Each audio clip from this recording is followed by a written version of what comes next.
Good evening and welcome to Bondurant, Iowa for a triangular wrestling between the visiting ADM Tigers, Dallas Center Grimes Mustangs, and your Bondurant Ferrara Bluejays.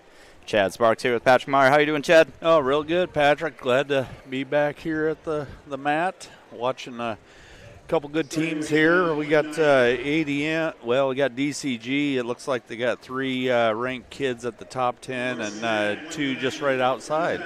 So we should have a pretty good matchup.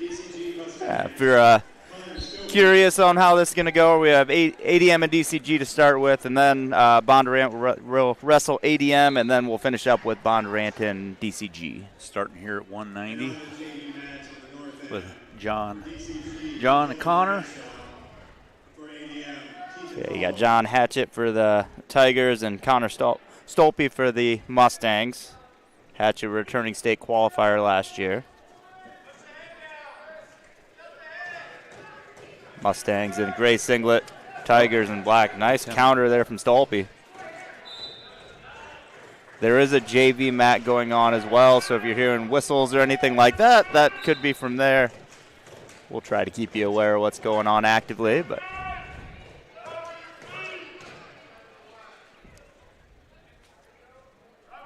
non-conference matchup here between these two teams. We're not too far down the road from each other. Yeah, we seems like we talked about it a little bit ago. It seems like we see DCG, ADM in a lot of our athletic sports, and always seem to be a tough group of kids. Probably very similar. Oh, nice schools. Arm drag by John there. He gets the 3-point takedown. Yeah, very similar schools to Bondurant as far as the tremendous growth they've both had. And oh yeah, ADM is really blown up, right? I mean, they're going to be right next to Waukee here pretty soon. yeah, but, and Grimes is growing as fast as any place else is. So yeah, crazy how. Yeah. Well, I guess Waukee's still growing fast. Yes, it is. Got a tough ride on top. And John, Connor just needs to, get those hands peeled, get a good stand up, face him. Now, this should put a danger in stalling there, but maybe should have tried to face up a little longer and see if he could have got called for. Needs to work up there, yeah. He couple more seconds around below the waist there. He would have got called for stalling, but he got moved up. Nice little Granby off of Connor. Good follow by Hatchett. Oh, finish off the period. So Hatchett leading 3-0. Going to be Hatchett's choice. He's going to defer. And Connor's choosing bottom. John's got a pretty good ride so far. I'd have to say Connor better just off the whistle, get up right away, control the hands, get out of there. You don't want to spend a whole lot of time down there.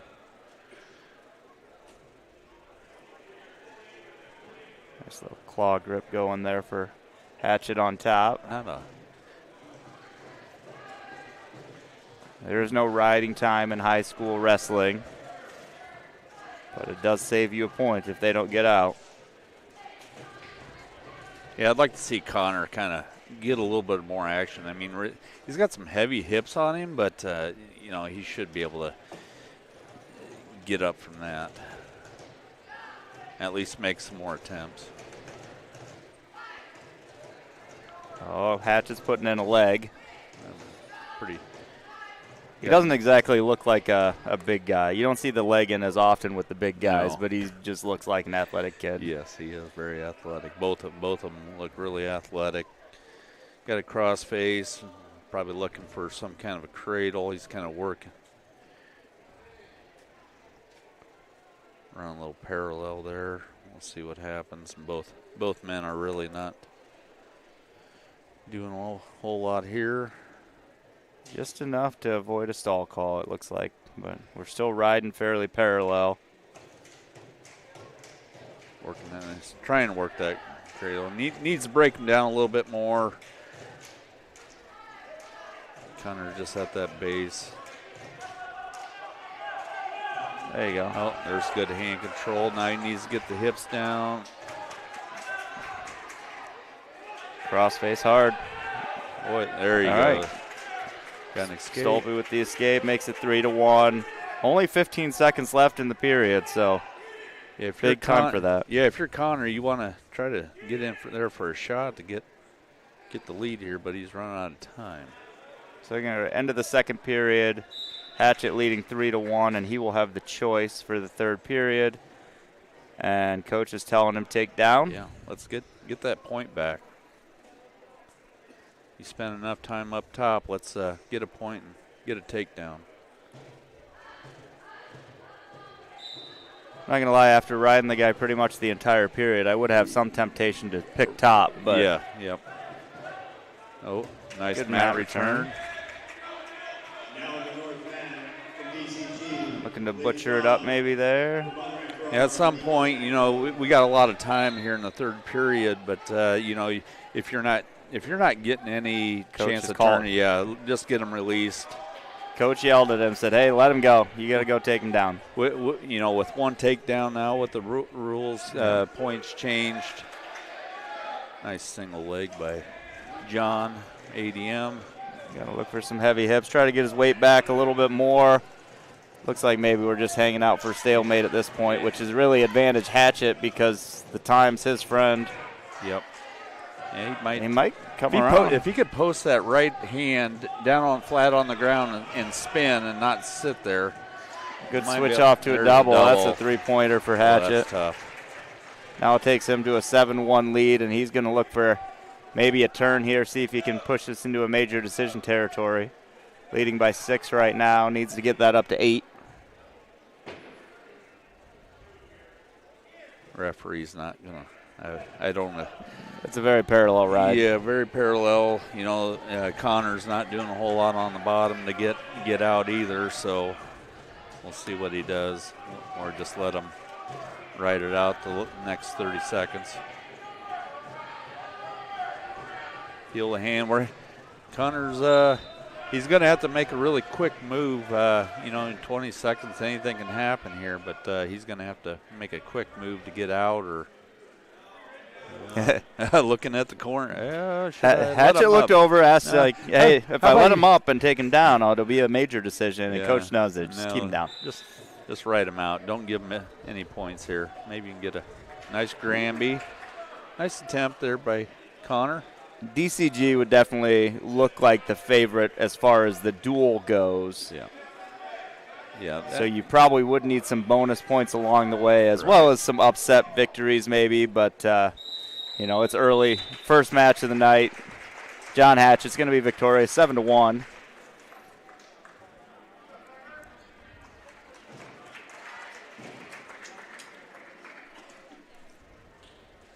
Now from the varsity mat, 215, Radiant Tigers, Carver Sutton. That's going to make the ADM score leading 3-0. And we'll move to 215. ADM with Carver Sutton. DCG with Clark Johnson. Sutton ranked number 11 at 215, a returning state qualifier from 190 last year. Got a 6-5 record still. I wonder. Yeah, I think he saw some tough opponents at the. They hosted a tournament maybe that was a kind of a stacked tournament. Good attempt for a takedown there. Nice double, but good counter.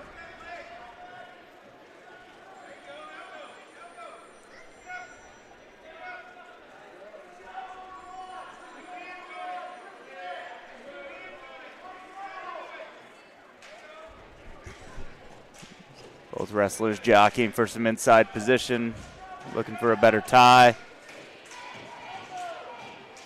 Sutton trying to work back towards the middle to avoid any type of stall call. Yeah, he'll want to try to get circled in their center.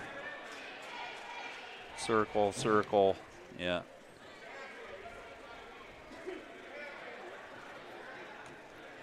Different officials have different aggressiveness on how quick they want to call stuff like that.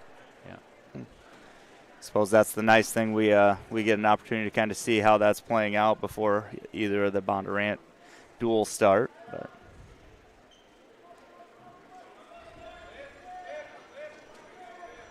we will have our senior night celebration after this duel and before the second duel. So nice attempt. Another attempt for a takedown by Carver ADM. Pretty aggressive kid, pretty strong. Looks like him and John Hatchett probably wrestle quite a bit in the wrestling room. They kind of have similar styles.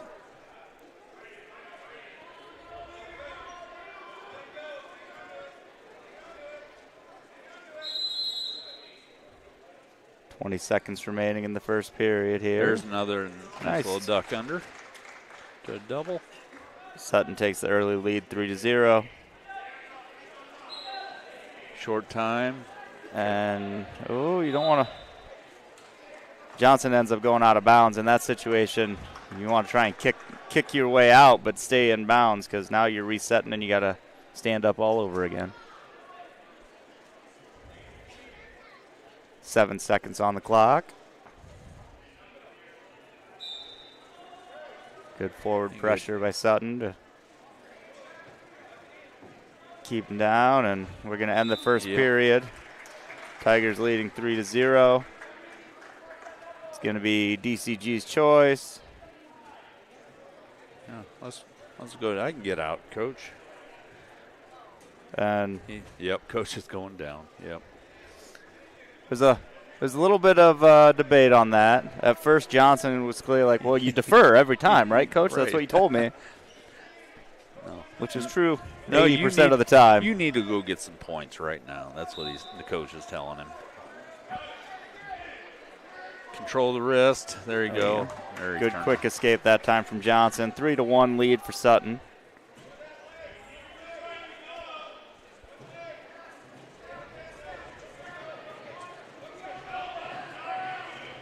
Oh, nice setup. Got the trying single. to get that weight down. Trying to switch off to a double, but Clark has some good hips there. He got out of there. He reshot after he got himself back in the neutral position. And let's see how strong you are. Yep. Good follow so far. Get the hips back. Get on your toes. Trying to knock him off his hip. Spread out right now. He's flat to his stomach. All he needs to do is there you go. That's going to be a 3 for Carver Sutton, taking it up to 6-1 lead. Got a minute left in the second period. A couple good scoring chances there from Johnson, just not able to finish it. Going to get the extra escape. 6-2.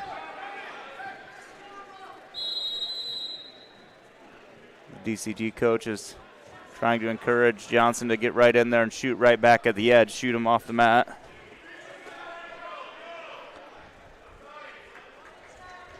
As of right now, Johnson only has one shot attempt versus Carver's 3.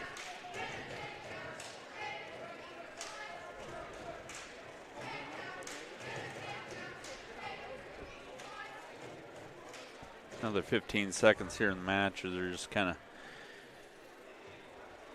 thinking, let's just let this go to the third period and settle it out there. It's close enough to football season. This is still pass blocking. End of the second period. Sutton up 6-2. It'll be Sutton's choice for this one. He is choosing bottom.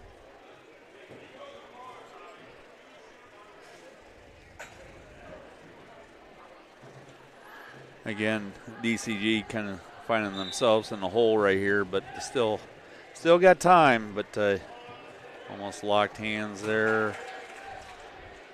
Good mat returns. Yeah. Getting some good height on it. Old Sutton, he's just not going to let that go. He's just going to keep going. I like to see that. You know what? You just keep on going until he gets tired of lifting. Yeah, exactly. I'm wore out just watching him lift him 3-4 times. Yeah, Johnson's really going to have to get after it here to get a minute 20 left in the third period. This is where that 3-point takedown makes a difference, though, because it's just a 5-point match. If Sutton can get another takedown, it's up into major decision territory. Johnson nice going for a sweep. Shot. Now you just can't just sit there, right, Patrick? Yeah. You got to keep moving. As soon as you get nice shot, nice setup, but you got to keep moving. That's oftentimes the difference between the lighter weights and the upper weights is, the shots are, the quickness doesn't always come right back up with it. I'm ready to take a break, right? Yeah, this feels good. Duck unders feel way less concerning than the actual sweep single. Oh, there we go.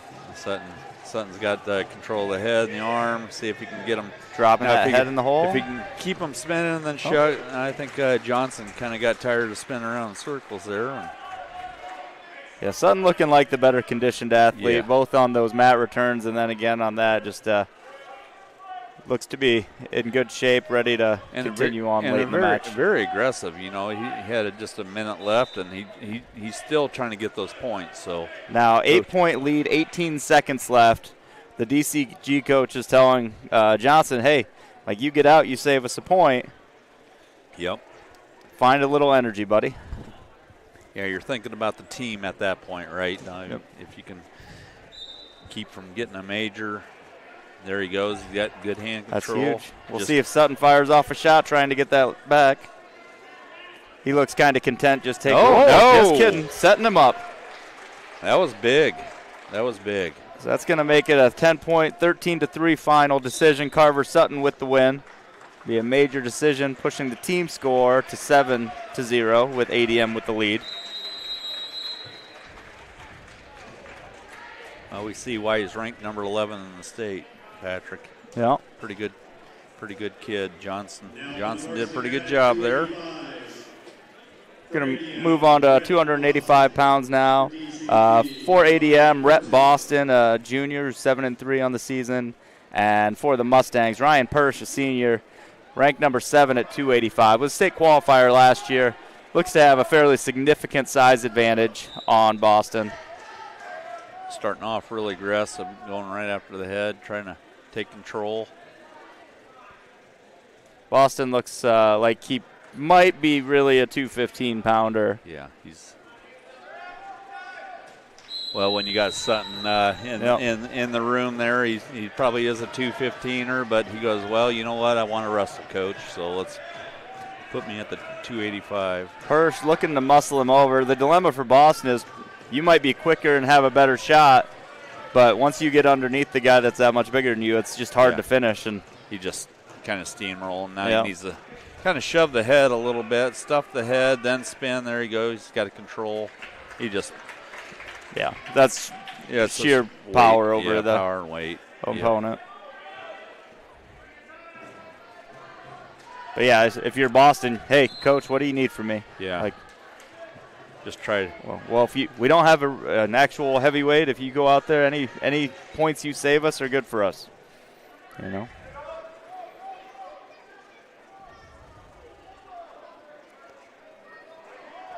But Persh looks to be every bit of that 285. Yeah. Boston, that's a lot of weight to try to even get to your base, right? I mean, that's a pretty tough, and Ryan definitely knows how to use that to his advantage.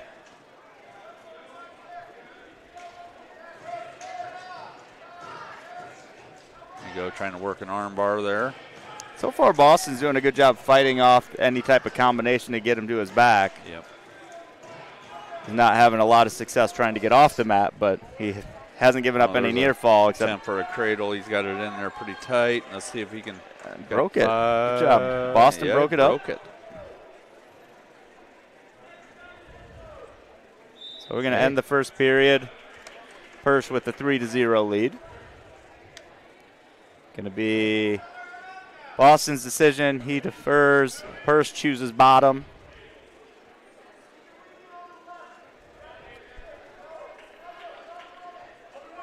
Persh, even though he's up top working that, trying to, had him broke down, but trying to roll him over. He did exert quite a bit of energy. He was. Persh gets the escape. 4-0 now.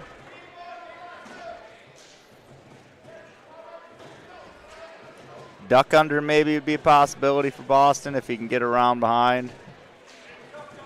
Yeah, that's about the only option. The single leg, double legs are going to be tough because of that. It's got to be a perfect double leg, or a single leg sweep would be good against a heavier opponent. Yeah. Hirsch gets the takedown, up 7-0 now.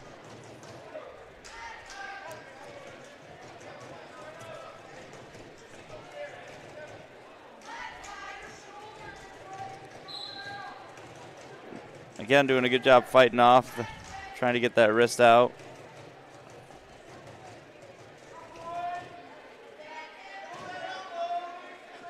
Trying to work to the base, little.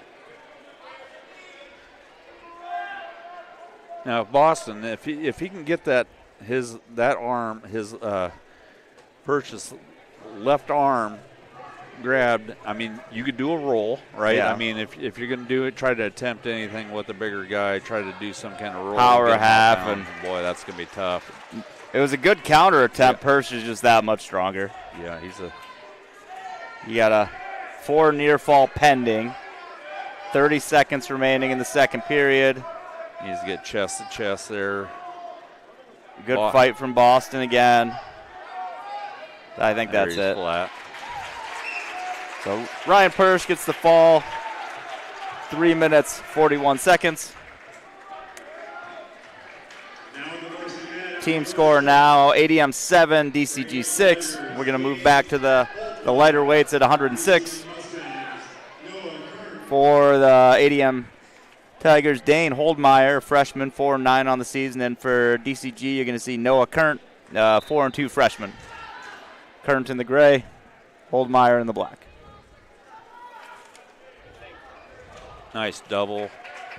Went from a single to a double. Now he's working the cradle. Gave up on the cradle maybe a little early. I thought it was there, but now he's got a butcher. Trying to tighten that up.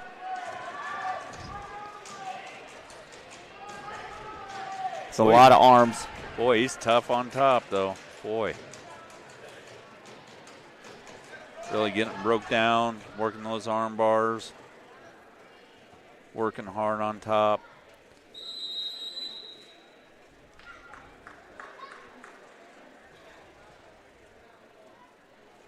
Tell you what, Kurnt does not want to hang out down there for too long.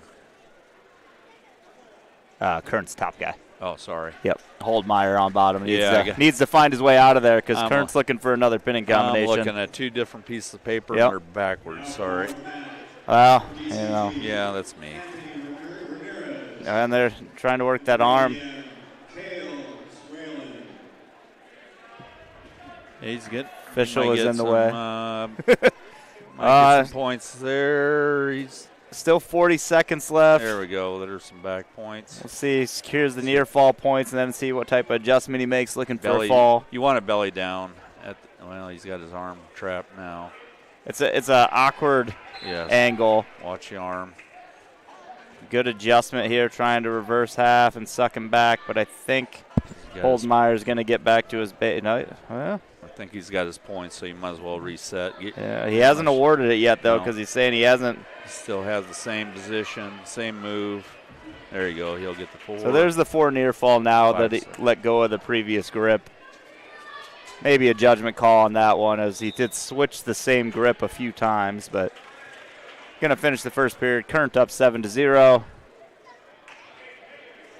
I don't know. Kurnt chooses neutral. I think I would just pick top for how good he was, unless he wants some time. He got that takedown pretty quick, though, too. Yeah, he did.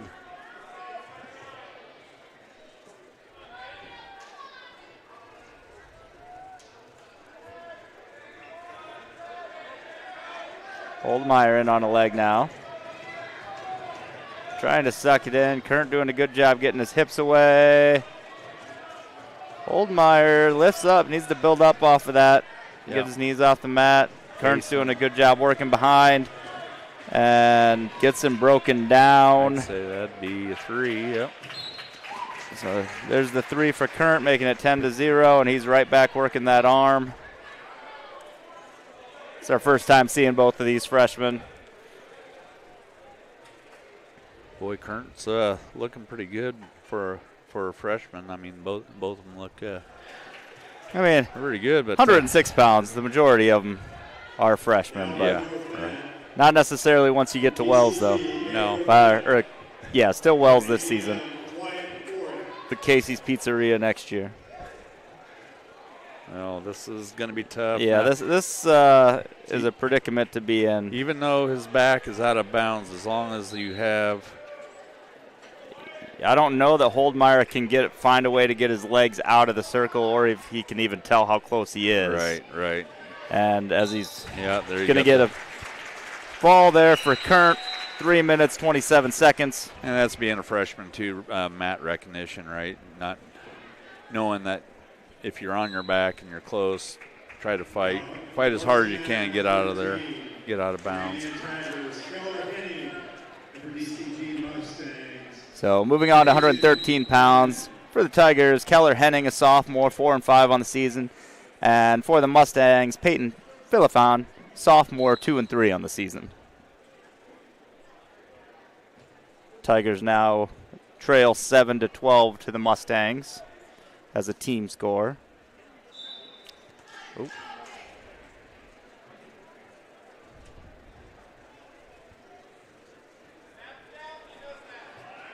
Philippon in, switches to a double, finishes the double with the takedown.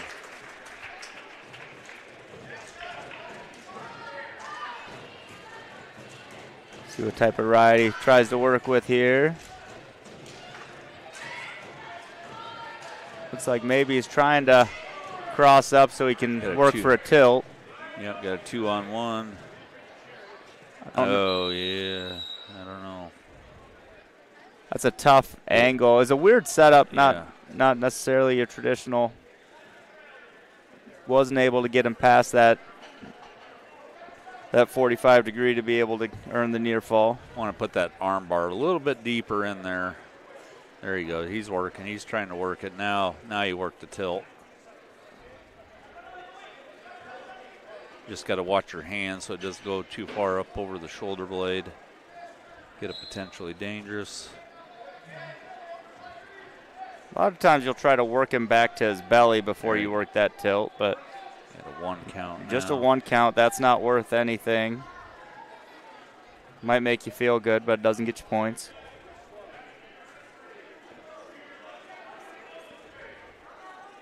Still has that bar in. He rolls him over. Now he's getting some back points. Now he needs to settle in, get some control. 20 seconds still. I think the momentum's gone. I don't think Henning can turn back over, but.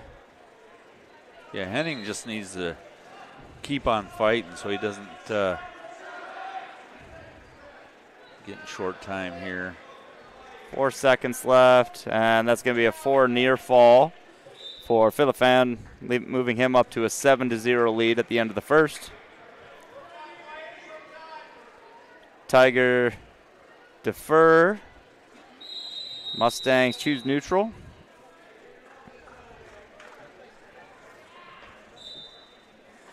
Quick off the whistle, trying to get an ankle there from Henning. Henning did that right off the whistle in the first period, and Hennepin came and reacted and got a shot right after. So good counter action there, good defense by Henning. Nice Last attempt. double attempt. Oh wow. Nice. Recover. Holding 3 near fall for Philippon. He's got a 3 takedown off of that. Did not award the 3 near fall, so now we're holding a 4 near fall still with a 10-0 lead. 1:14 remaining in the period.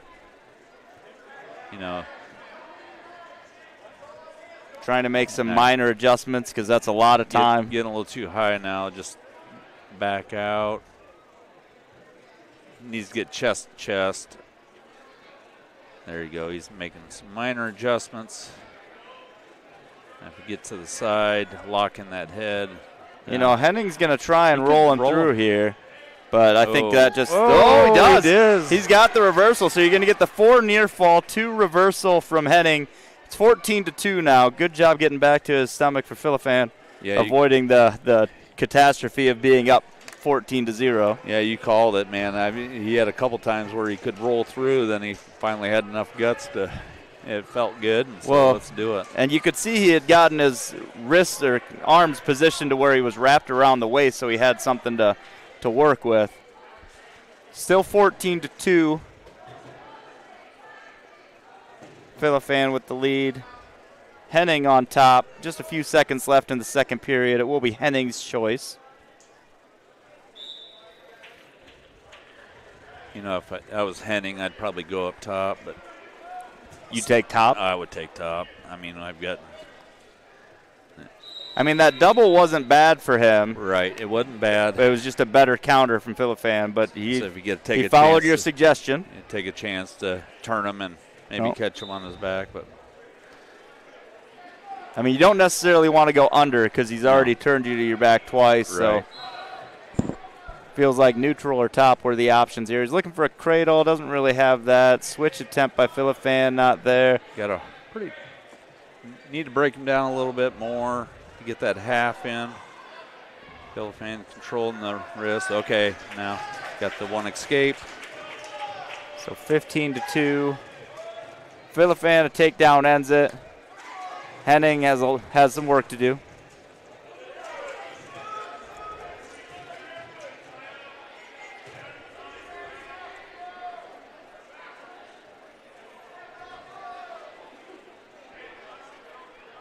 Yeah, DCG coach is definitely encouraging a takedown here.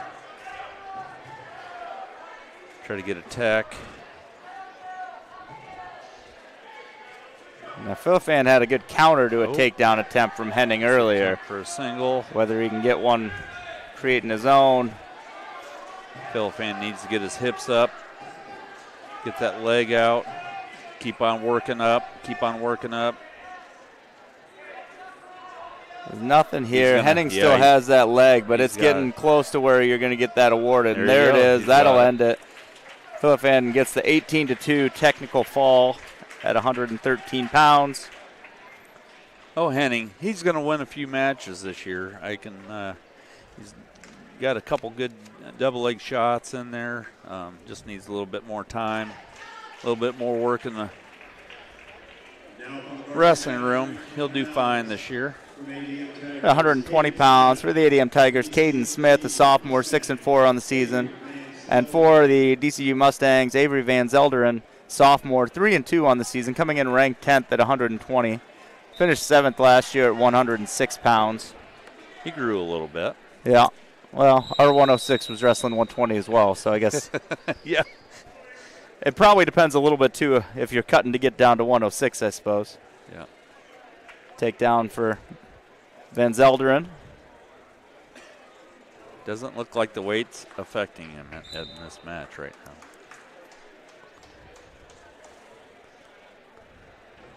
Most of us grew between freshman and sophomore year. Yeah, I didn't. I didn't grow a whole lot between my freshman and senior year. Freshman and senior citizen years? Yes.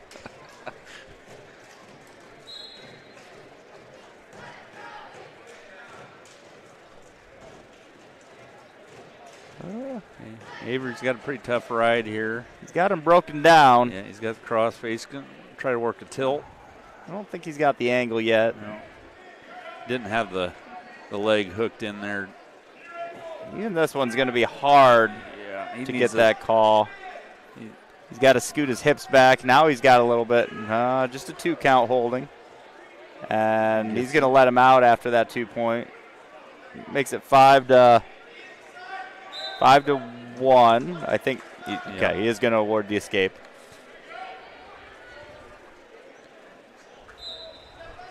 A lot of times they hold their head down, hoping that they get the escape, and maybe they can shoot in and get a quick 3-point takedown. A couple good arm drags there from Van Zelderen. Grabs the leg. Going to get a 3-point takedown here near the edge. Any point in the circle counts as in the circle this year, unless there's, if they're going to hit the gym floor, it's out of bounds. But our mats are big enough that especially at the lighter weights, you're not going to be touching the gym floor while still in bounds. There are some that are floating around Iowa that definitely don't have any room on the side. But short time here in the first period. Going to end it with Van Zelderen up 8-1.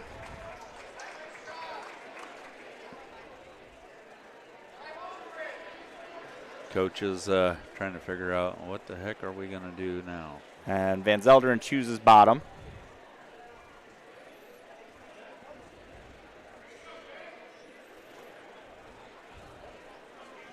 Smith on top.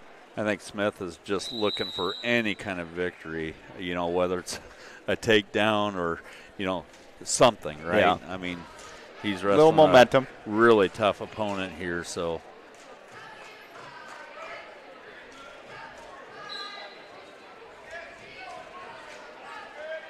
We should get Van Zelderen versus Pfizer later in the night. That'll be a fun match. That'll be a fun match. It will be Bondurant versus ADM as the second duel, and then Bondurant facing DCG in the third. Van Zelderen gets another takedown now, moving up to 12-1. He's always attacking. I mean, he hasn't stopped this whole match. He's looking for a fall, looking for back points. Really good setup to the shot. This will be tough to get out of here. He's going to settle This in. should end it either way because we're holding a 4 near fall, so it'll either be there's actually gets the fall for Avery Van Zelderen at the 3-minute mark, moving the team score to 23-7. I think we have a. Well, they have somebody at 126, but they announced a forfeit. And they are going to forfeit. So forfeit 126. Blake Forrester at 126 is going to get a forfeit, moving the score to 29-7 for DCG. We'll move on to 132 pounds. Now for the varsity mat, 132. From ADM, Landon Moorhead. So for the Tigers, sophomore Landon Moorhead, 7-3 on the season. And for the Mustangs, senior Aiden Beck, 4-1 on the season, ranked number 7 at 132 pounds.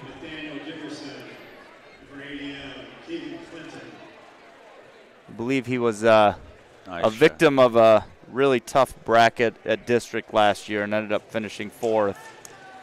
Man, that really stinks, man. Yeah. I mean, a really good wrestler, and come across a tough district. You see it less now with 3 qualifiers than when you did with 2, but it is the risk you got. Yep.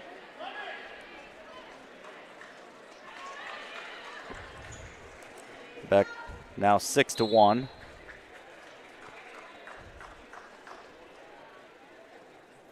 There's kids that look like they're just really smooth when they wrestle, and there's kids that look like they're just really not fun to wrestle against as far as Beck seems like Beck is one of those an angry wrestler. Like very strong, you know, very good grip.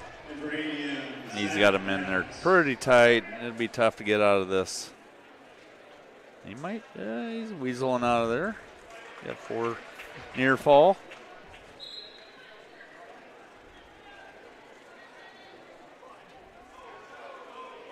And Beck is always. Watch that arm. That was ugly. Yeah, that was.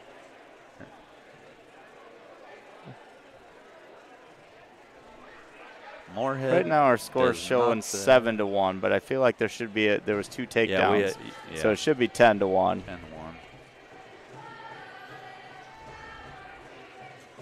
Hopefully it went from 6-1 back to 3-1 and then up to 7-1.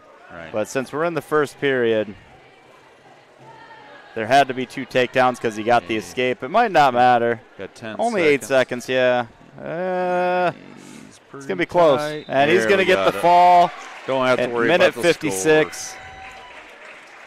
So Aiden Beck moves the team score to 35-7 for DCG. Oh, Aiden's going to have a really good season this year. 138 pounds now for the ADM Tigers. Senior Grayson Sutter, 9-3 on the season. for the DCG Mustang, Nick Esser, senior, state qualifier at 132 pounds last year. Yeah, Dallas Center Grimes really got a tough lineup here. It's been a few in a row that we've wrestled against them. A few years we've had a duel, and it's been close the last few. So it's been entertaining. On the senior night, we might see some fireworks, I think. Esser in on a shot already. Gets the takedown, up 3-0 now. Sutter up to his feet. Oh. Esser right back in on the shot. Now 6-1.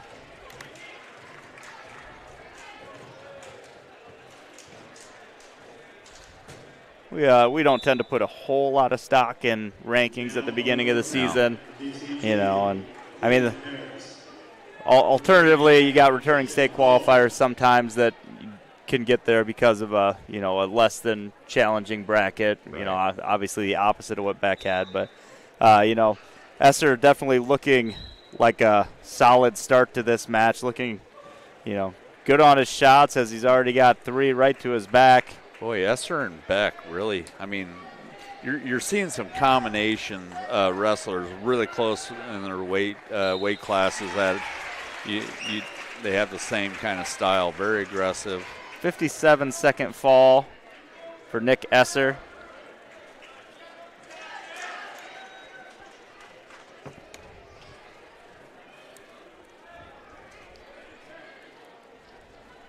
That seems like a wrestling practice that would end up with a fair amount of blood sometimes. Yeah, right. Just, not necessarily anything dirty, just everybody's shooting. Yeah.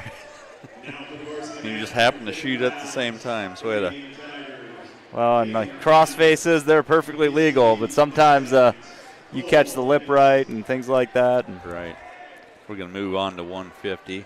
Did we forfeit 144? Yeah. Yep. So Kellen Wagner with the forfeit at 144. Moving on to 150, Caden Campbell, a 4-6 senior for the Tigers. Cole Hemmingson, junior for the Mustangs.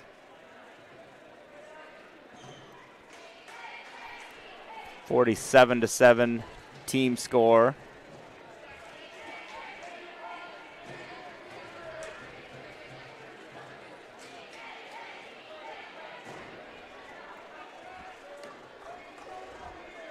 Both kind of some Greco action. Yeah. Oh, called them out. They were both looking for a throw from that spot. Edge of the mat. Yeah. Something could go wrong there. It's probably a good call by the ref. That could have been. Like if you're working lower shots, okay, there's not a lot of risk there, but they both were looking for something big.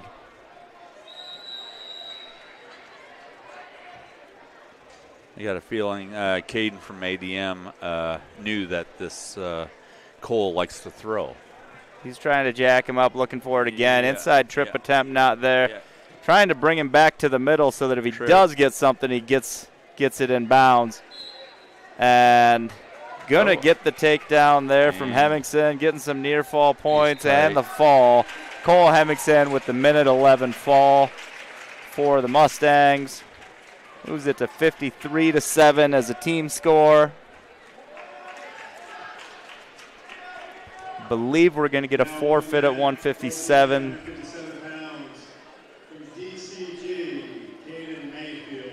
No, maybe not. ADM is open. No? He said ADM's open. I know he said it, but we have somebody checking in. Yeah, I thought we had someone shake hands. I only had 2 open. Well, they said forfeit at this one, but they have somebody there, so. Okay. We'll see who this is. Hudson. For ADM, Will LaFleur. And for the Mustangs, senior Caden Mayfield, 5-1 on the season, ranked number 11 at 157. State qualifier at 144. Nice arm drag right away. Right into a tilt. I tell you what, you don't want to be sleeping against the DCG. Mustangs, they're very aggressive right off the whistle. They want to score some points. Another nice arm drag. Mayfield not messing around here. He doesn't want to sweat. He knows he's got a second match tonight. Yes. Get it over with and take a break. That should be against Nolan Fellers. Ranked matchup. That'll be a nice one. I'm looking at. I got two matches against Dallas Center Grimes and Bondurant marked on my sheet here. That 120, the other one. Yeah, 120 is my other one.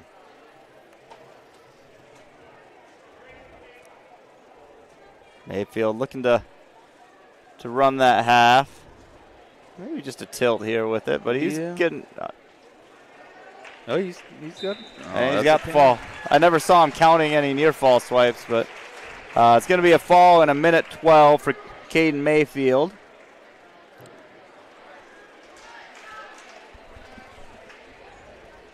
Now for Varsity match. 165 pounds now. From ADM, Henry Krug. Henry Krug for the Tigers, junior and 1-8 on the season. And for the Mustangs, a freshman at 165 pounds. Tide Nelson, 5-2 on the season, moved into the rankings at number 12 at 165 pounds. This was the first ranking that they introduced the freshman in. They never put the freshman in the first ranking of the season, so it was his first opportunity to get in the rank. Nice takedown right away from Nelson. I think Nelson's wrestled a few matches. That was a very good technique. Typically a tough weight to break in freshman year,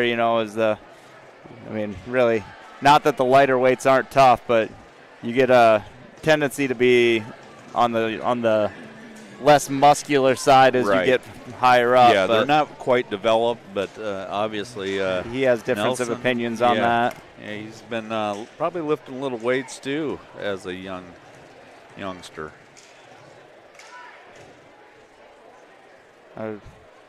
Prospectively a ranked matchup at 165 for the final duel of the night as well between him and Jordan Ryle.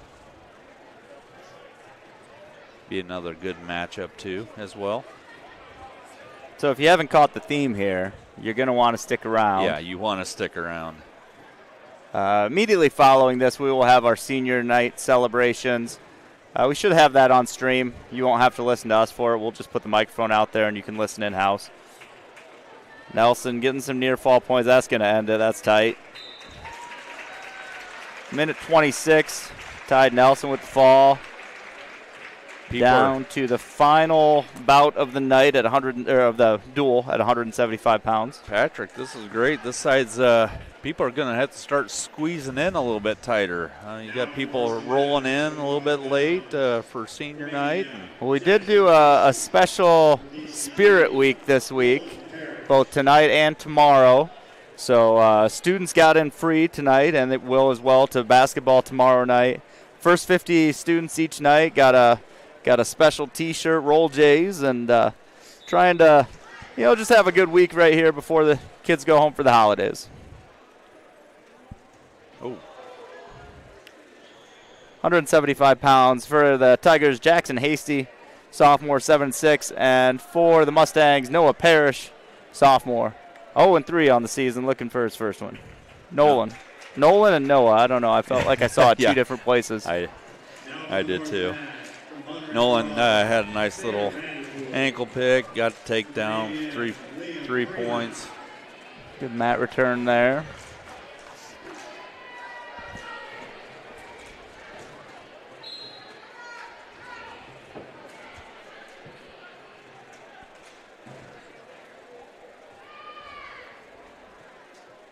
Dallas Center Grimes looking like they like to use a lot of tilts, low arm bars. Keep it simple. What they don't like to do is wrestle full matches, apparently. Right, yeah, apparently, yeah. In fact, we haven't had a full match since the second one of this duel. I thought the referee called for a 3-point, just a near 2. Full, just a 2 on the scoreboard. So that is new. There's a 2-point near fall, a 3-point near fall, and a 4-point near fall, as well as takedowns moving up to 3 points.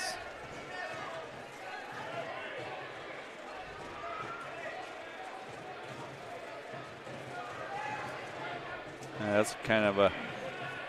He got the cradle locked up? Kind of, sort of, but he's out of We'll see if he can sit back on it. And, you know, good decision there by Hasty, rolling out of bounds, because it looked like Parrish was trying to come around the back to just sit back on it, which would have still been in bounds.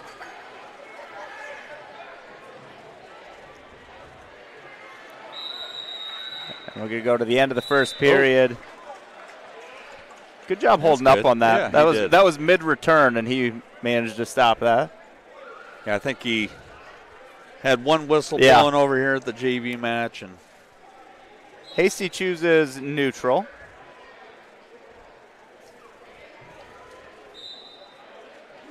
Yeah, Hasty's going to have to get, pretty aggressive here. You just can't just sit there. He's working up. Switch to a double or dump it. Good attempt.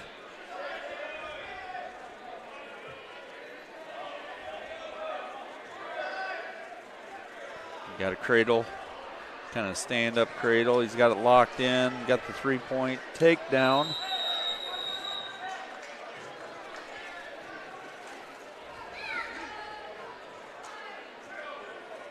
No near fall.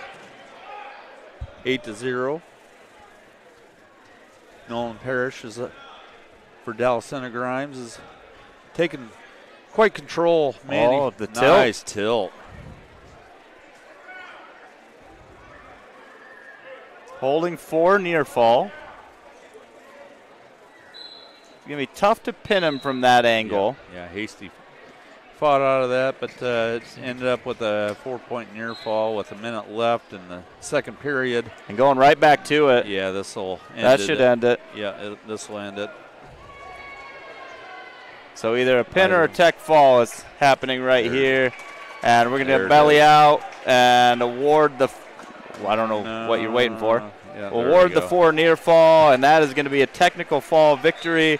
Nolan Parrish moving the team score to 70-7 for a final. So the first duel of the night is in the books.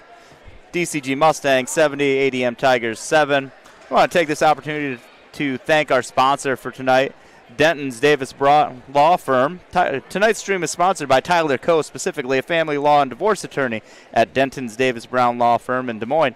He helps Central Iowa parents with divorce, child support, custody modifications, spousal support, paternity, and more. Tyler's clients praise his transparency, accessible approach, and expertise in navigating high-conflict situations. I want to thank Tyler for being part of our sponsorship team, and recommend you check them out if you are in need of any of those. Hopefully not, right? Hopefully not, but, somebody's got to do it. It's Christmas, all right? So we'll step aside. We'll have a senior night, and then we'll be back for the ADM Bondurant duel, followed by the DCG Bondurant duel. And, Go Jays. We have a couple JV matches still going on, so it might be delayed a little bit.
All right, welcome back. So we were a little off on our schedule. We're going to go we did our youth wrestler introduction, and then we'll do the senior night between the two Bondurant duels. Boy, that's good to see all those youngsters out there and building that program. That's where it all starts, and thanks for the youth coaches to step in and kind of grow them and, do the fundamentals right away as they're young. So for this Raccoon River Conference matchup, ADM Tigers and Bondurant for our Bluejays, we'll start at 215 pounds. Expecting to see for the Tigers, Carver Sutton already has one win on the night, coming in ranked at 215 pounds. And for the Bluejays, it's going to be senior Andrew Hockett. State qualifier last year at 215, 8-1 on the season. Finished 5-1, I believe, at the Donnybrook. Was seeded 7th, and somehow his opponent was unseeded. Oh, by the way, that kid won the Donnybrook and was a returning state placer from Wisconsin. So I have no idea how he was seeded 23. But 5-1, I believe, is what Andrew did over in Iowa City. So a real good weekend for him. And if your only loss is to the champion, I guess. That's not too bad. So it should be a fun matchup here. Yeah, Andrew's been doing a really good job so far this year. He finished strong last year, being a state qualifier. Should see some good things out of him this year. So this will be a pretty good matchup after we saw Sutton. His first match, very aggressive off the whistle, pretty good moves, good setups on his takedowns. So, Andrew's really going to have to get after it on this match. So we'll have senior night between the DCG and ADM duels here in about an hour. But here we got Hockett and Sutton. Sutton with the shot attempt. Hockett gets the leg away.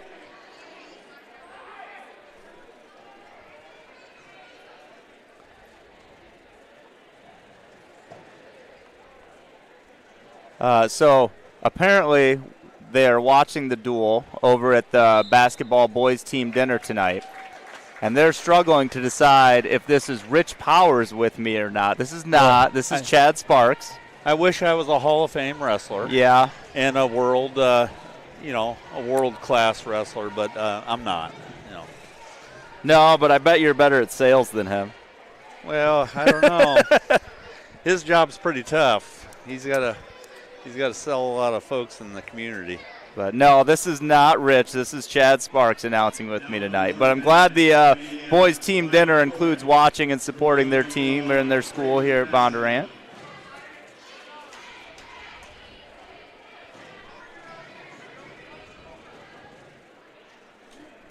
Hockett's doing a really good job keeping Sutton from getting that sweeping single like he had the first match against Dallas Center Grimes.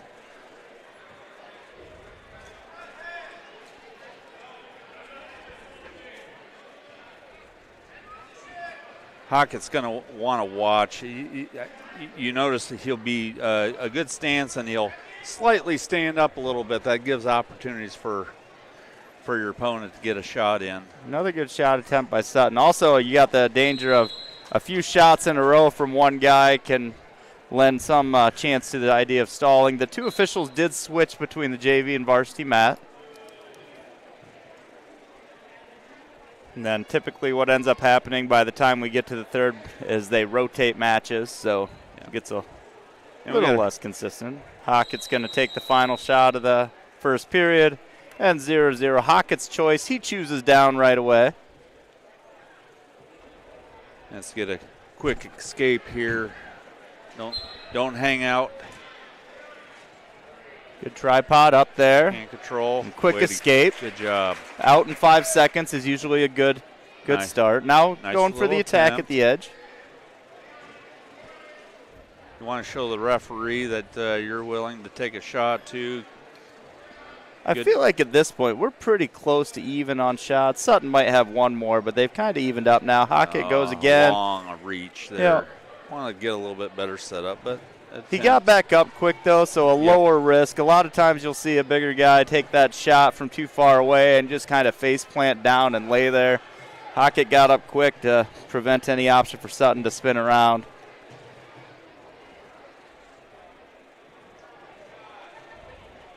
Good drag there. These low-scoring matches, you look at it, and it's like, oh, it's low-scoring, but you got two really good wrestlers, got really good shots, good defense. I mean, this is definitely a good match here. Another shot, attempt. Got the ankle. Tough angle on that ankle. Had his head down when he shot, but he recovered nice. Now we'll see a dump. Oh, back out. Good counter. Got that whizzer in, nothing. Oh, there. Sutton comes around. Just quick, athletic for a 2:15. Yeah, we just got caught with our head down. I always say, nice little switch. Yeah. You got to escape. Switch a little less common on your heavier weights. Yep. So they're going to call Sutton for backing out and stalling, which again is the first one's just a warning, second one's a point, so definitely can play a factor in later on. You know, the first match Sutton wrestled, he liked to hang her out on that the edge of the mat quite a bit. He wasn't afraid to do it, but it cost him their stalling call. You know, I was talking to Walt Long after our first home meet, and he was talking about, both Riles wrestled really well, but you know who the best Ryle of the night was Levi. Flawless on towel, didn't even have to tell him a single time to go out there. Levi Ryle was the star of the duel, according to Walt Long last paying attention. So you don't get that much from towel kids. And I believe there were several wins from the other Ryle brothers, so to get that much credibility. Right. Walt doesn't hand out that type of praise easily. We should have gave him wrestler of the meet or worker of the meet. Sutton chooses down, up quickly, so he's going to take a 4-2 lead here.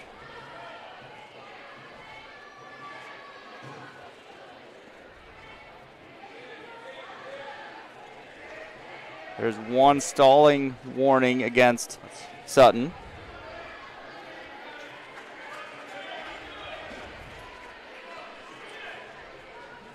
Hockett's got to really watch his feet. They're really coming close together. They're not.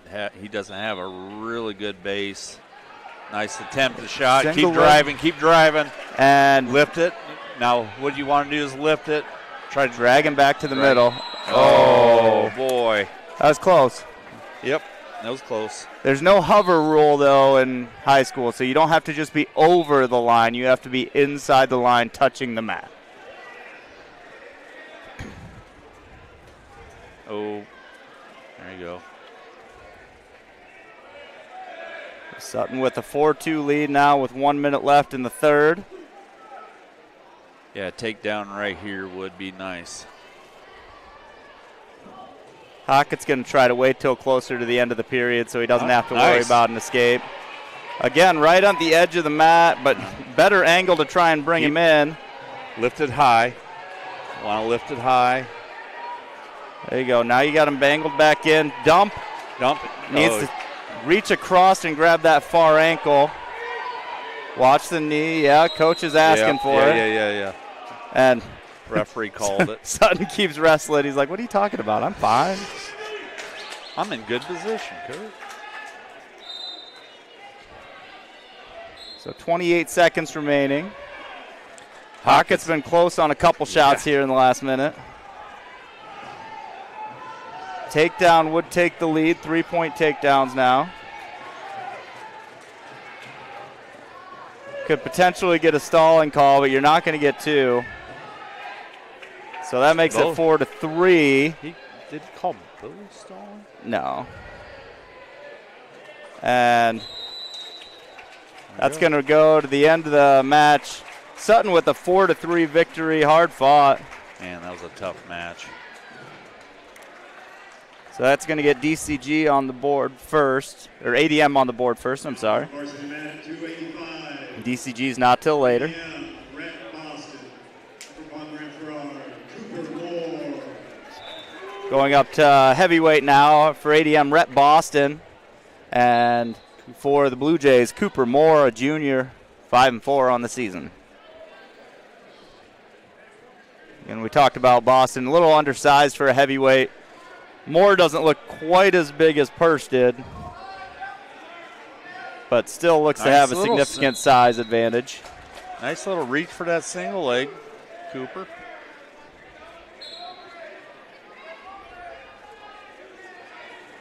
Dive in on the ankle there from Boston. Cross.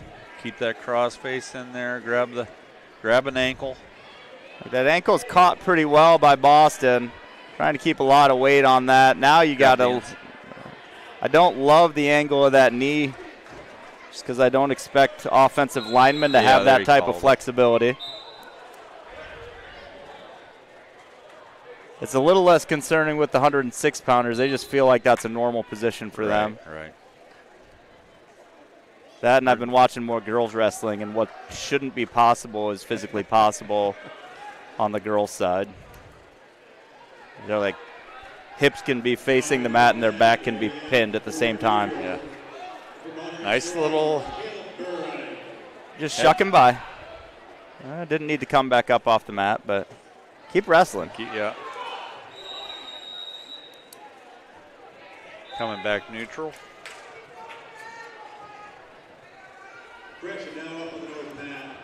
Speaking of girls wrestling, our Bondurant girls wrestle with the Ankeny program. They're at DCG on Saturday. Nice. Got 8 girls traveling over to Ankeny to be a part of that.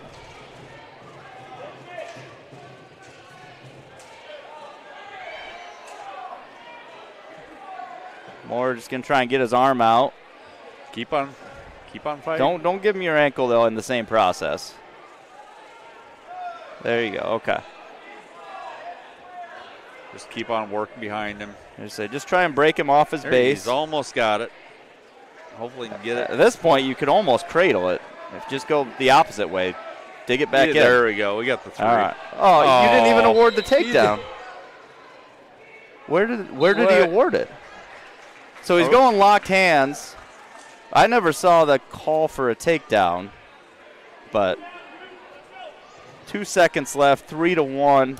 Moore with the takedown and a locked hands. And it's going to be the end of the period. Moore with 3-1 lead. Decision deferred by the Tigers. Moore's going to choose down. If Moore just get a quick stand up here. Don't allow this opponent to break him down. And you have the weight advantage. You shouldn't feel like you have much on you. Don't grab the head. Yeah. Usually reaching back for the head is a bad strategy. Feels good, but not the right thing to do. Now, you want to go inside, not outside. Let go of that ankle or you're going to. There we go. Now just cross-face really hard. Lift his ankle. Lift his ankle and cross-face. Might get a stalemate unless he can get his leg. Yep, gonna get a stalemate. Nobody's moving, so the referee calls stalemate and restart. Cooper's a junior. I don't know that I'd necessarily call him a heavily experienced wrestler. Some of these things are just a little more mat time. Yep.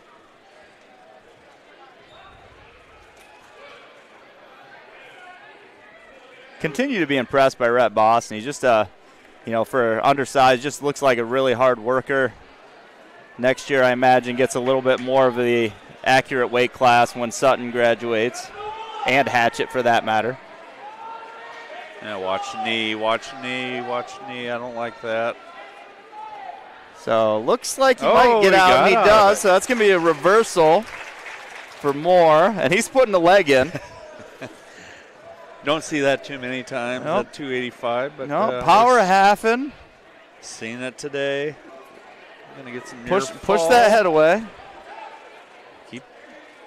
You're in there. You're in there deep. Power half. He might be too tall for this to work because he's got too much. He's just too high. Yeah. And I'm not sure if he. Oh, no, what are we doing? What are we doing? Oh, he's wrenching on that leg. Rough. I don't see any near fall points being held. No, don't have the angle. There's 1, 2 count. That might just be 2-1 counts. Yeah, I think so too. And so we're going to end the second period more with a 5-1 lead. And we're going neutral. Yep, Boston's going to choose neutral. Okay, just watch out for the quick shot. Keep your feet back. Get a good stance. Don't have to do anything crazy here. So now ideally you have a little bend in your knee. You're not just bending over at the hips.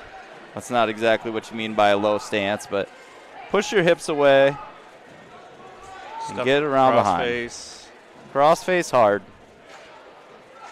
Still, good job by Cooper. Keep working at it.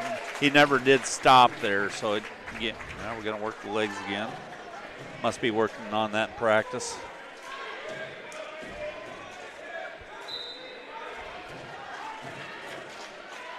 Clearly has some comfort throwing a leg in. Yeah. Slid it right in there pretty slick. You got a half in. He's got a half in and get chest to chest. There you go. Here. That should be a fall. Settle in. Still a minute 5 left. Yeah, you can sit there for a minute or just pin him. Pin would be nice. There you go. That's going to be a fall for Cooper Moore. 5:01 on the clock. Yeah, Cooper just might have been just a little bit too big for Boston. Boston worked pretty hard on that match, but you're right. He might get a chance to go to that lower weight next year. It's now sliding back to 106 pounds for the Tigers. Dane Holdmeyer, a freshman, 4-10 on the season, and Evan Fellers for the Blue Jays, a freshman, 4-6 on the season. 106 pounds, Canadian Dane Holdmeyer, Evan Fellers. Fellers quickly putting Holdmeyer to the mat, or to the edge of the mat again. Good single there. He's in. Oh. Now that's nice. two straight where Fellers has gotten Holdmeyer to the edge of the mat. If you do it right away again, you do got a risk for stalling there right away. You can't really retreat to the edge of the mat like that. Let's see if we can get a shuck here. You're going to get that takedown for Fellers. Got that ankle hook. Looking for a 3/4 Nelson. Not there. Like the action with Fellers here early in this period. Got an arm bar. Crossface. Ooh. Nope. Maybe. Nope. He's got that across his back. Got it 3. Had it in there. He was just didn't let it settle in. He just got a little. A series of uncomfortable turn options here for Fellers. Whether you get the point or not, it gets a little uncomfortable on bottom.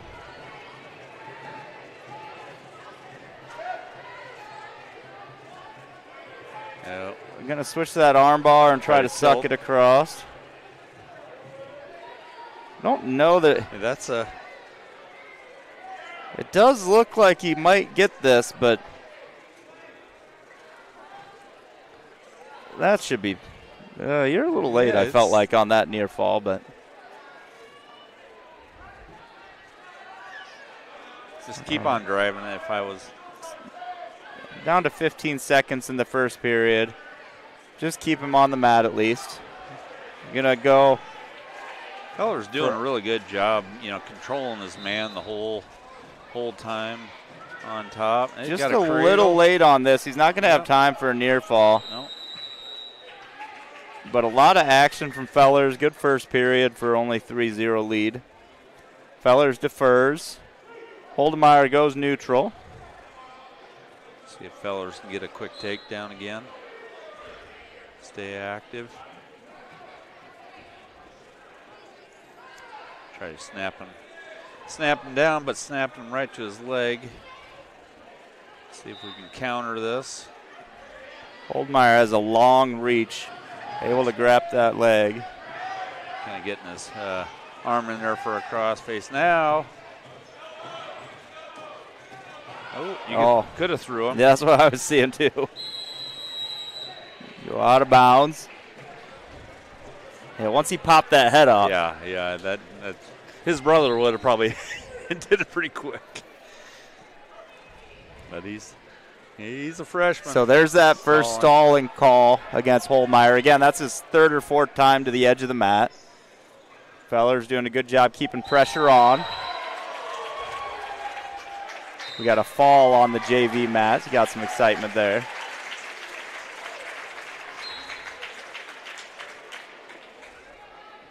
There's a nice single. Pop your head out. There's 3. I believe that was Colin Thomas on senior night getting a fall. Evan's doing a really good job on the attack. He hasn't let up on Holdmeyer. Okay. Just a lot of pressure on top. He's going to let him up now. Maybe. He's not exactly trying real hard to stand up. There's the escape point, 6-1. Fellers just quick runs around behind. Nice job. Could probably do that 3 more times. Yeah, he's going to do it. So 9-2, in on the leg, 24 seconds remaining in the second. No, he's working. Up to his feet, good job. Go to a double, it was there. Avoided the neck wrench, though. Yeah. Just don't give up. Just hold on, hang out here, Yeah, it's fine. Take us to the end of the period.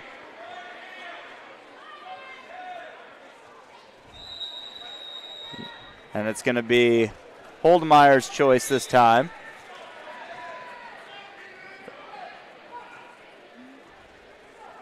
Feller's choice. Yep, going neutral. Feller's deferred the first time. It was quick. Those 106-pounders are quick, Patrick. Well, he knew what he wanted to do right away. He didn't look at coach.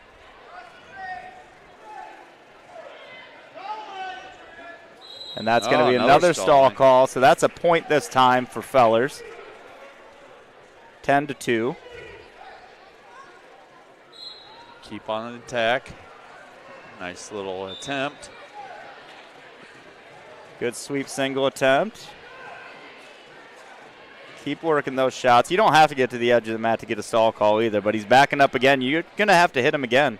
Yep. I mean, you gotta make an adjustment. You can't keep taking yourself to the edge of the mat. Yeah, you got to circle.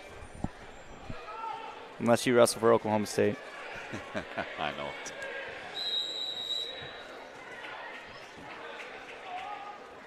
it. Minute 16 remaining in third. 10-2. Evan Fellers with the lead over Dane Holdmeyer.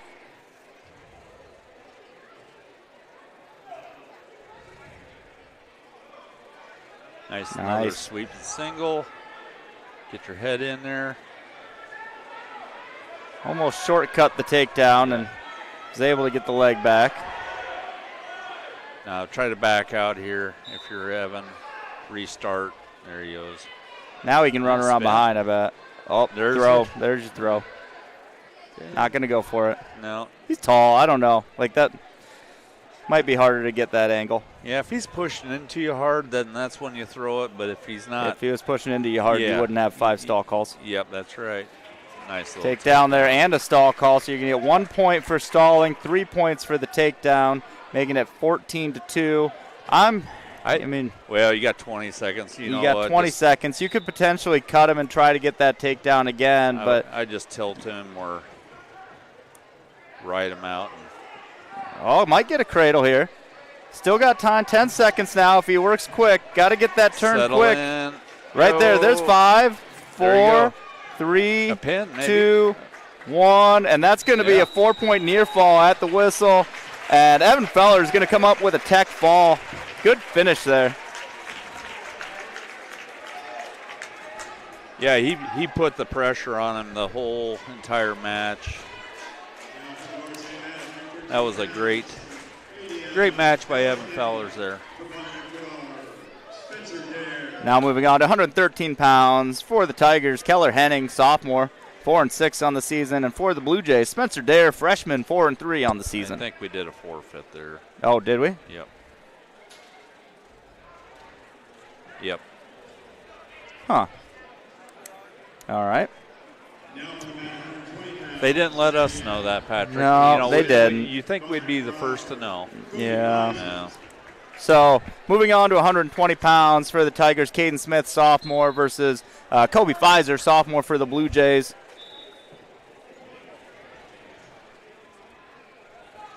Kobe coming in ranked 10th, finished 10th at the Donnybrook. Good single by Kobe. Really just, had a little bit of a late start to the season as far as the offseason goes, dealing with some injuries. But it's really kind of come out aggressive and just exciting to watch. Much in the line of Pfizer wrestlers for the Blue Jays. Looking for the fall here. Got a pretty good strong power half. Going to be a fall in 32 seconds. I thought for sure we were going to see a takedown clinic, but Kobe says, I got a tough match coming up. I better save some energy.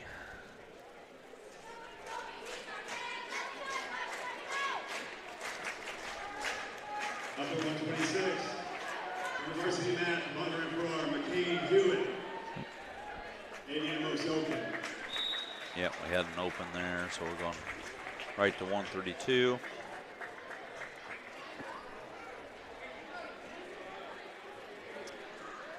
Now up on the varsity mat, 132 pounds from ADM. So Hewitt gets that forfeit. That makes it 17-9 as we go to 100. 17-9? Am I off? Oh, 23-9. There we go. Yep. For the Blue Jays, drawing guilty. Good job, Blue Jay Patrick, Digital Kyle there. You look at the scoreboard, they do the simple math. I'm not used to that. Can't trust those scoreboards. 132 pounds for the Tigers, Landon Moorhead. And for your Blue Jays, Jaron Gilgy. Gilgy, a junior, 4-3 on the season.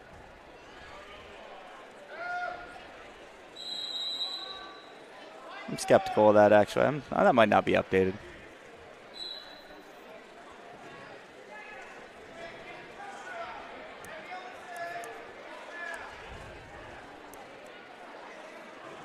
Nice shot attempt at the edge of the mat. That's good.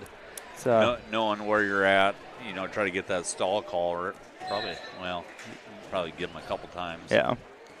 Gilgy, though, has definitely been an offensive from-your-feet wrestler to start the year. We haven't seen a lot of him on varsity, but what we've seen this year has been pretty exciting. Yeah, he's first match I seen him wrestle. He a lot of action, whole match, a lot of attempts for shots. Another one. Nice slip around him. There's 3 takedown there, and locked in there right for a tilt.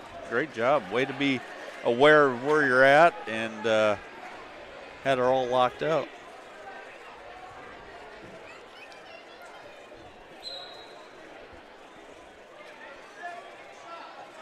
Got the leg in there.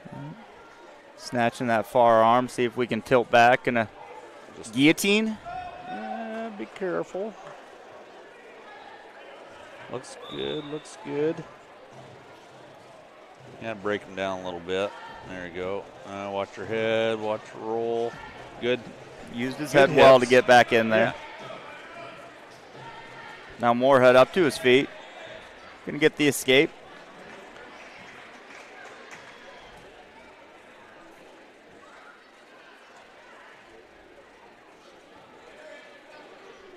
Three to 1 as we near the end of the first period.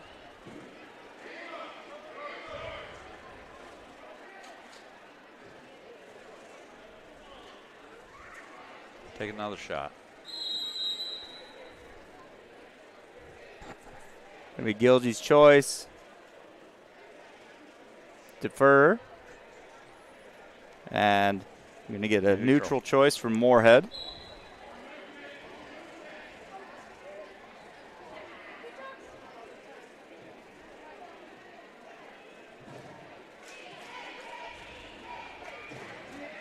Gilgy's definitely not so much. He's not showing that he really wants to lock up with someone, but he's really raising lower his position, looking for that shot. Got to get his face up a little bit.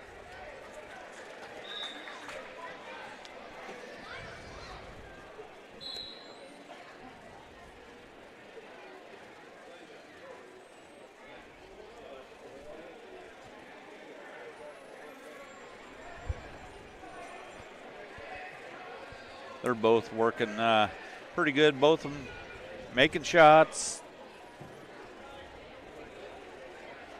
Nothing's really open right now. They're both guys shooting at the same time.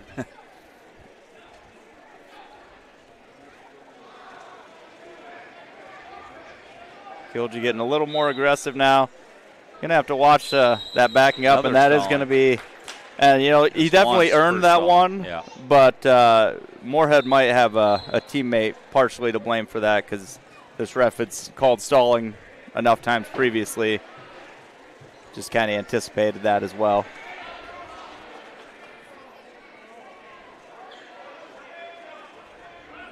This referee's been around quite a while, so he's very he knows what's going on. He's seen a lot of matches, so some referees probably wouldn't catch it, but he certainly did. It's that takedown now, 6-1 for the lead. Got that nice alternate angle here, but they're going to call stalemate.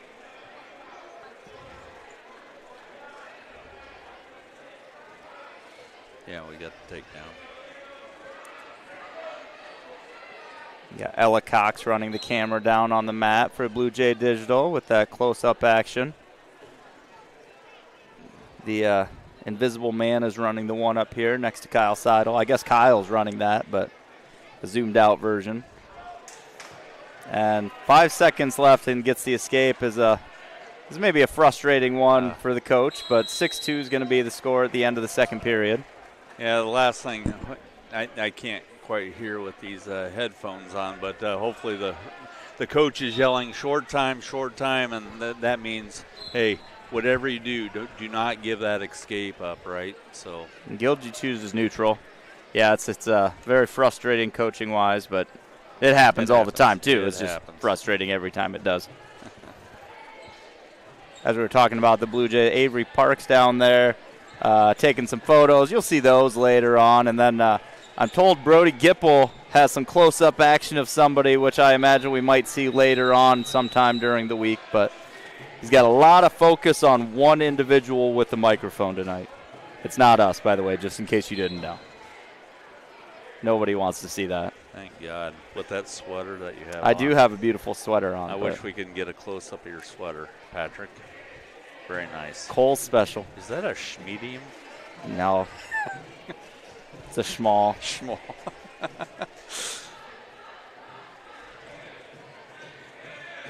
Still 6-2 here as we approach the midway point of the third. Jaren's doing a really good job. I mean, both kids are. It's a really close match. I mean, it's 6-2, but a little poke in the eye.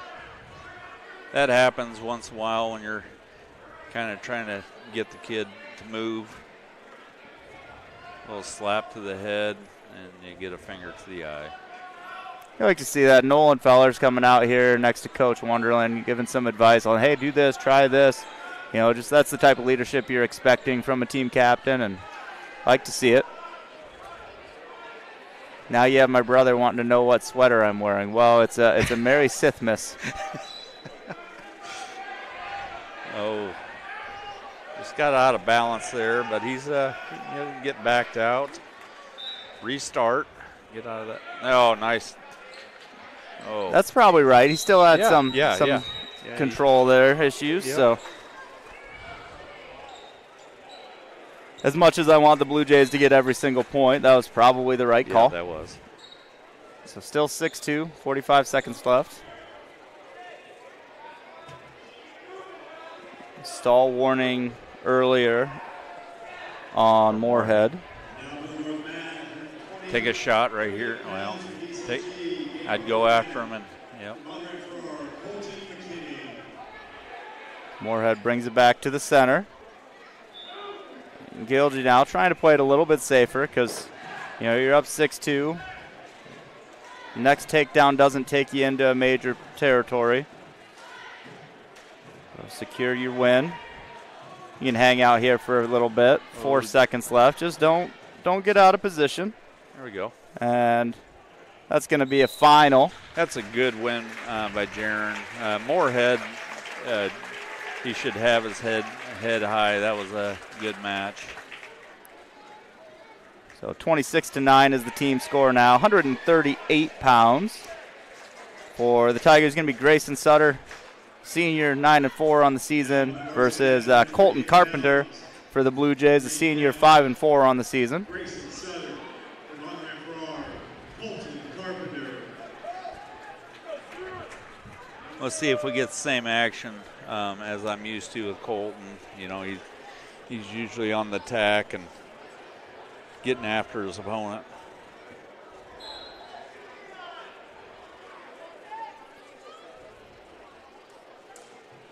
Nice counter there from Sutter.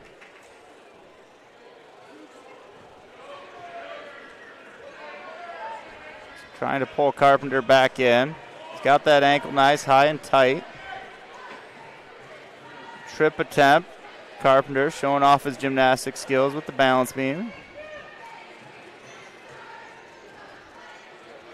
And still nothing. There, that's going to be the 3 for Sutter. We're going to get a Carp going to get the nothing yet. Hook the ankle. Keep your right foot in. Hook the ankle. There's 3. So now this is 2. That was just the reversal. Oh, right over his head. Get the half in. He's got the ankle hook now. Now go for the half. He just cross-faced, might have had a shot at it the way the angle was, but. Good scramble by Carpenter. He got taken down, but he just kept on moving and got the reversal. For a butcher, maybe. Tougher to do when they're already up to their knees. I thought he had a better chance of getting that cradle. He had his head close to his knee. I thought for sure he could have. They're going to go out of bounds. 25 seconds remaining in the first here. Carpenter's still on top. Just keep him down. Maybe just break him down. Try to get a quick tilt. Just don't let him up here. 25 seconds left in the first period. Suck him back. Going to get that escape. 20 seconds left. Not quite as frustrating as when it's 5, but. No, get it back. Nice shot there from Sutter. Neck wrench attempt by Carpenter, trying to keep his leg down. Now you're getting a little bit risky position. And great finish by Sutter. Up 7-2 as we end the first period. Yeah, Sutter's definitely the more aggressive wrestler on his feet here. Carpenter needs to take that first move.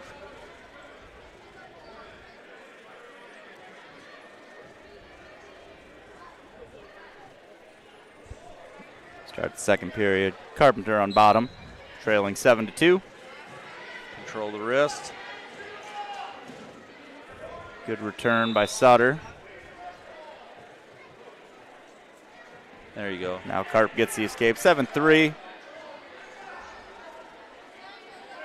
Now we need to be doing the aggressive shooting here. Sutter's definitely controlling Carpenter at this point on his feet.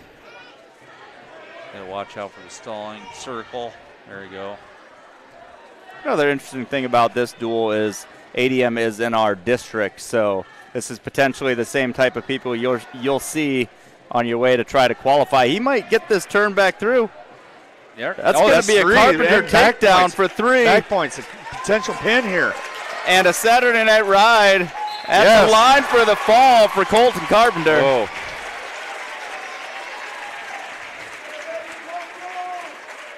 Way to come back, man. Way to stay in the match. It looked like Sutton was really controlling him on his feet, but Karp on the bottom and the top side, he definitely. Landon Corey takes the forfeit at 144 pounds. Moving to 150 now. For the Tigers, Caden Campbell, a senior, 4-7 on the season. And for your Blue Jays, Blake Briley, senior, 5-4 on the season. Finished up 15th at the Donnybrook. Mind you, if you didn't follow that, there's like 35 or 40 teams there. One of the toughest tournaments in the state, in my opinion, Patrick. And what an opportunity for these kids to be able to wrestle in that tournament, to get some really stiff competition, see where you're at the beginning of the season, and hopefully you just progress from there. Briley, another wrestler that's been primarily JV up to this point. You'll have a little bit of that if you have enough state placers in front of you. It's hard to break through the lineup, but has been pretty solid start to the season for him. Way to stick with it, right? I mean, it'd be really easy for a kid just to kind of give up and say, hey, I'm never going to get that spot. But, you stick with it. Those upperclassmen will make you better. And when you get your chance, this is where you need to turn and shine. That's one of the great things about wrestling, too, as Briley gets in on a shot trying to finish that is, we'll send teams to JV tournaments. We'll send a JV team to a varsity tournament, of a smaller school. And, so you might not get matches every duel, but we'll have tournaments where you get matches. Briley trying to come around behind. Good scramble here, hips up on top. Over. Now he just needs to keep fighting that. Keep stepping over. Campbell doing a good job as well. Briley in a pretty decent position, but he gave Campbell gets the 3 takedown. Briley escape. I have my opinions on that one. Yeah, letter of the rule versus what was actually happening probably changes on that, but yeah, that's right. I mean, you were technically behind him. You had the ankle. Briley in on another shot late. 5 seconds remaining in the first period, working. Trying to muscle it in. Boy, you had a shot there. Get your needs arm to work quick, too, and it was after. That was close. That was right after. Unfortunately, our young towel man was already walking away when he finished it. So towel man did a good job. Okay. He had it turned a little bit. Yeah, I got a little excited. My microphone went the wrong way, and that happens.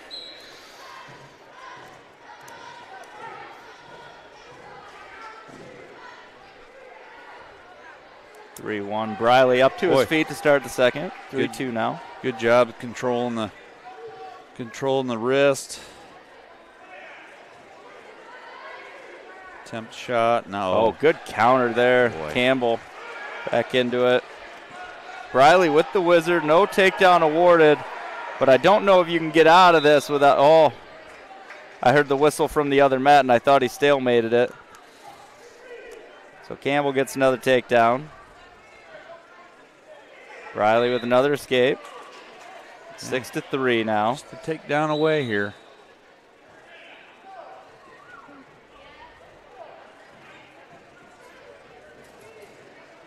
Okay. Now you got to watch it. When you're backing up, you want to get your feet back a little bit. Don't give your opponent a chance to shoot in like the last takedown that he had. I mean, Briley likes to go upper body, so if he gets into a tie like that, it's probably advantage him. But doing a good job trying to fire off shots so far, just not quite able to finish it so far. Again, nice. Just needs to get that switched off and finish it. Drive. Way to drive. He's got to toe in, but no, he bounced, hit back up. Just didn't have enough leverage there to keep him in. Great shot. There's attempt from Campbell. Briley trying to counter now. Oh, boy, he's got out of position there. He'll want that one back. A lot of time if he can get fighting off his back, which he does. So you're going to get the 4-point near fall. That's going to take it to 13-3. I don't think the scoring's over in this match. No. We got short time here.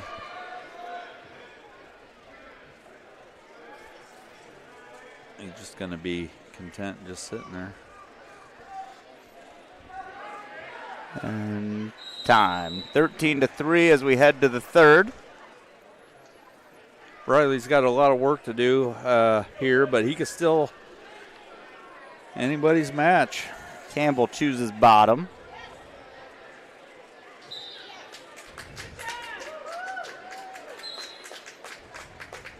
Chop the arm. Yeah. Lift. Tried to turn it into a throw. One escape awarded here for Campbell. Right in on a leg. Good attack from Campbell.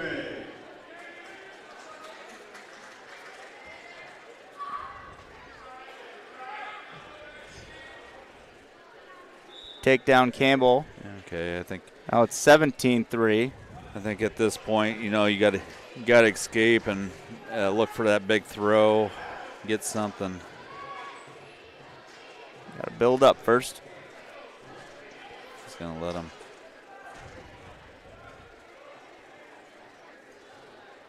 $17-4, and again, just a good shot attempt there by Campbell.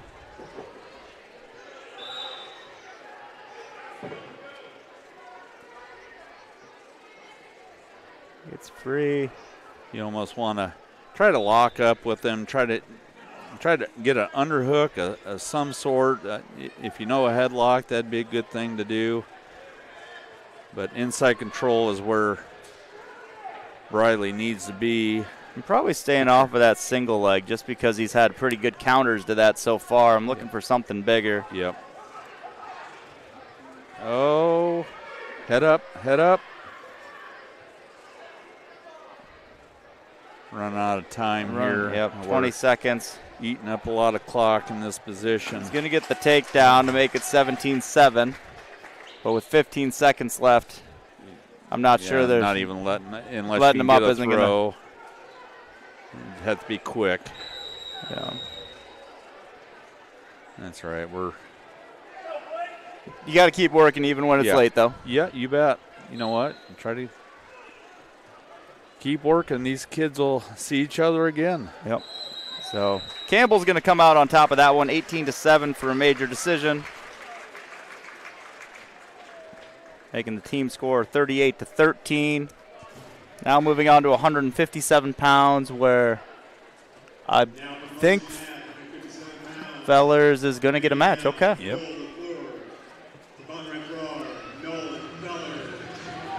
So Nolan Fellers for your Blue Jays, coming in second, or ranked second at 157 pounds. Quick on the takedown. He's facing William LaFleur for ADM. We go for, we'll take him down, let him up action here. No longer a dirty 30 now, dirty 22. You know, Fellers here, he's just working on technique, right? He knows he's got control of his guy, so he's just working on a few extra things. That's what I would try to do, you know, just work on different setups on different people, just like drilling in the practice room. Yep. 9-3 score now. Gets another takedown. Yeah, Hudson's got himself a hammer. I think this one's William LaFleur. Oh, sorry. They changed it up on us. But takedown and near fall points here for Fellers, and this is probably going to be the one where he finishes.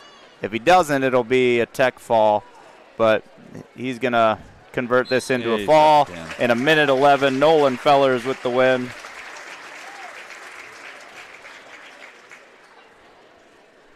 Moving the team score to 44-13 and bumping up to 165 pounds. Henry Krug for the Tigers, and junior, 1-9 on the season. And for your Blue Jays, Jordan Ryle, senior, coming in ranked 5th at 165. Finished 7th at 165 last year, 7-2 on the season. Quick takedown for him as well. Sixth at the Donnybrook. Sixth at the Donnybrook, losing to a couple high-ranked wrestlers in very close matches. So,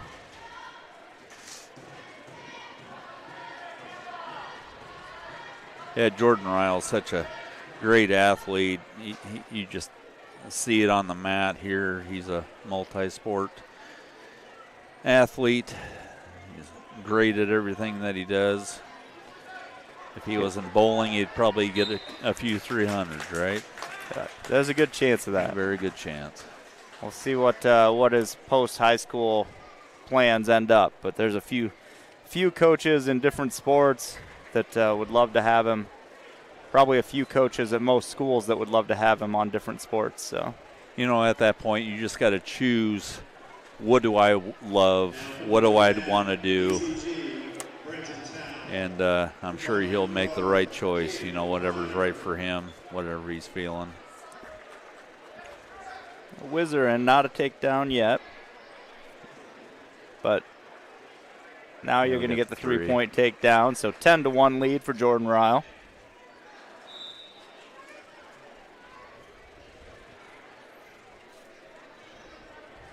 Yeah, Jordan finished 7th at state last year. He's a 2-time state placer and probably had a good shot that freshman year as well, except that Dalton Rao was in front of him and so played a little off and on of the varsity lineup, but he's a real fun athlete to watch as he tilts again. Thinking all these senior moms were saying, hey, I don't want you to be sweating on me when you give me a hug, so make your first match nice and fast.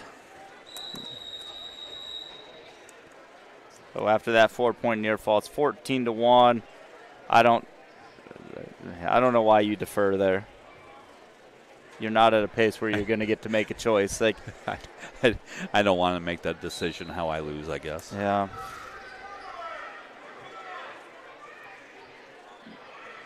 So 14-1. Good hold there.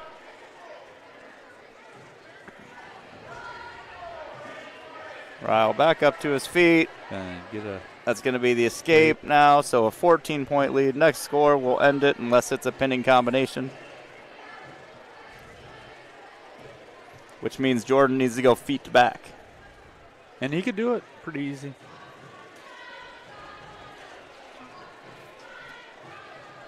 And a kid like Jordan, he's like, I'm looking for the fall no matter what, right?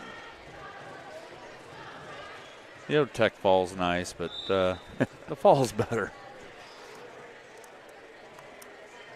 Nice little dump. I don't think he's going to get a chance to finish that. That's going to be a tech fall for Jordan Ryle. 18-1 victory. 49-13 team score. Moving on to 175 pounds. Jackson Hasty, sophomore for the Tigers, 7-7 on the season. For your Blue Jays, checking back in the lineup, senior Talon Dove.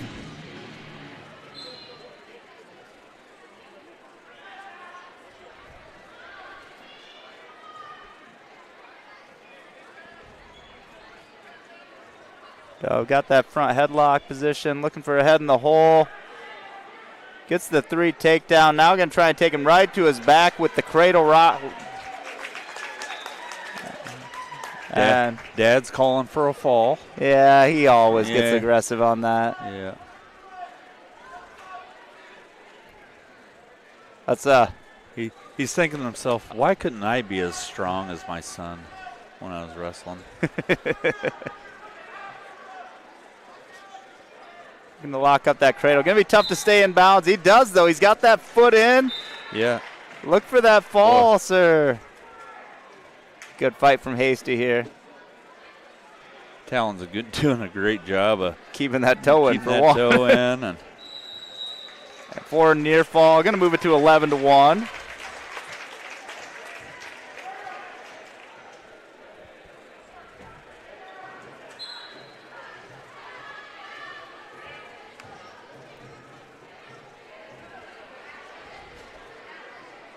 Now the tilt. Wait a second. You notice that he just didn't he didn't force it. He just nice and easy back. Didn't give him a chance to roll through. Talon's going to get a tech fall, 15-0. Team score 54-13. We'll move on to 190-pound weight class. The final bout of this duel. Then we will celebrate our seniors. And then we will have DCG versus Bondurant for our. For the Tigers, John Hatchett, senior, returning state qualifier. And for the Blue Jays, Liam Piggott, junior, coming in 5-4 on the season. John has a really nice sweeping single takedown. His last match that he had against Dallas Center Grimes, he really aggressive on his feet. Great setup to the takedown. Let's see if Liam can get that wizard in a little bit tighter. Stomp that foot down. Break his hands. Oh, nice trip there. Match it.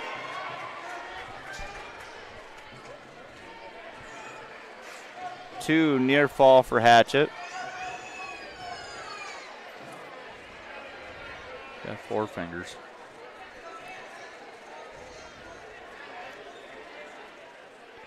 Hatchett looking to get a cradle again.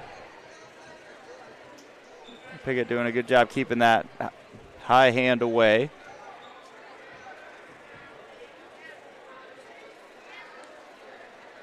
Stacked up, not getting any near fall. Now he is. Only a 1 count. I definitely didn't have the angle myself to see that, so we might have got the benefit of the doubt on that, but.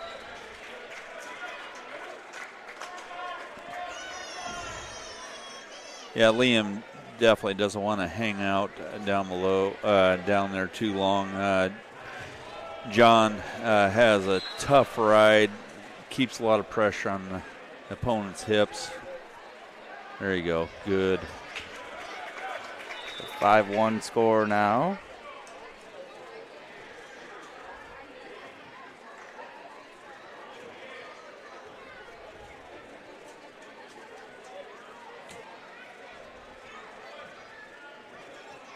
Liam may want to try to square up a little bit more with John so he doesn't get that.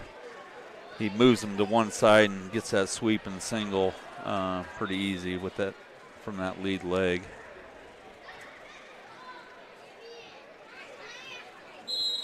And that's going to bring us to the end of the first period. Hatchet up 5-1.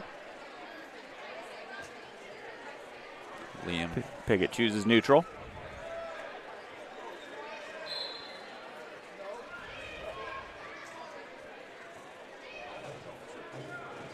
Nice thing is we hear all the extra whistles. I do believe most of the Bondurant wrestlers got the JV match tonight if they weren't in varsity. So it's always good when the teams we wrestle have enough guys to get people matches.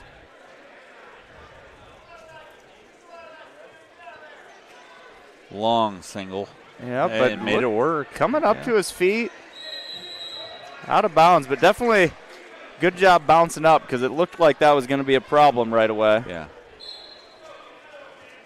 Yeah, the long single didn't work, but he was able to reach with his right arm and snatch the other. Good. And there, Piggott gets the takedown. Nice job. Now, trails 5-4. Second period here. Gives up the escape, 6-4. Back to the middle so we can try and go again. See that again. It's there. Piggott, a kid who's put on quite a bit of weight over the last couple of years. And, it's hard to call any of it fat because he doesn't look like he has any. No. But I think he was like a 52-pounder as a freshman. So up 4 weight classes in 2 years is a pretty good jump. He also had a change of weight classes, so it might have been 157. It'll take me a long time to forget the 152s and 160 weight classes. I'm glad you printed off this paper for me, Patrick. Pick it in on another shot. Brings it right back up. Good job again. Finishing high. Dumped him. Nice job. takedown from Liam Piggott to take the lead 7-6. 10 seconds remaining. A big mat return. If he can get, I can't let him up there. Can't let him up there. 7-7 now. Headgear kind of distracted him a little bit and lost focus on. Hatchett's going to have choice. He's going to choose down. We'll see how long Piggott tries to keep him there.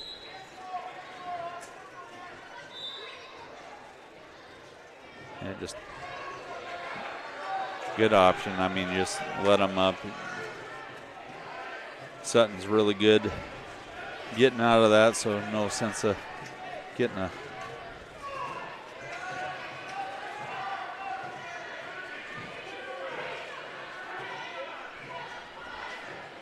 In again on that single. Oh, good. Oh, got caught with a headlock. Hatchett with the big counter and gets the fall. Making the team score 54-19 for a final. You know, we got a Vision Bank sponsor to talk about, but we also should probably mention our sponsor for the stream again,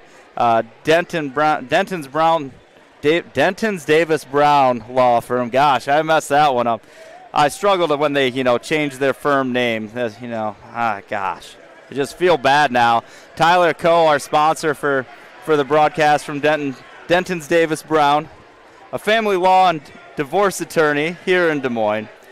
Tyler helps Central Iowa parents with divorce, child support, custody modifications, spousal support, paternity, and more. Tyler's clients praise his transparency, accessible approach, and expertise in navigating high-conflict situations.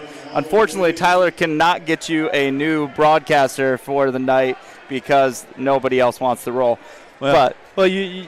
If you see Patrick up here, we don't need to talk about him. He's got iPads, iPhones. Vision Bank wrestler of the meet. We don't need to talk about me. I do feel like senior night probably is something to be said for that.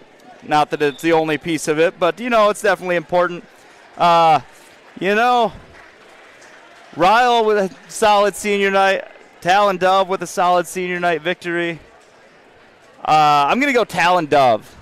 Vision Bank wrestler of the meet with a big dominating victory on senior night. Even if his dad should have thought he should have done better. Vision Bank, wrestler of the night. Vision Bank, see what we can do for you. For that duel, that's a Blue Jay victory. We'll step aside for senior night activities, and we'll be back for the final duel between Bondurant Farrar and Dallas Center Grimes.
All right, ready for our main event of the night because it's the final event of the night. Dallas Center Grimes Mustangs and Bondurant for our Bluejays starting off a heavyweight here. For the Blue Jays, Junior Cooper Moore, 6-4 on the season, and for the Mustangs, Ryan Persh, Senior, 4-2 on the season. Persh coming in ranked 7th at 285. Looking every bit of it. Very, very agile heavyweight here. Good job getting your leg free from Cooper here. Both of these teams were victorious already over the ADM Tigers.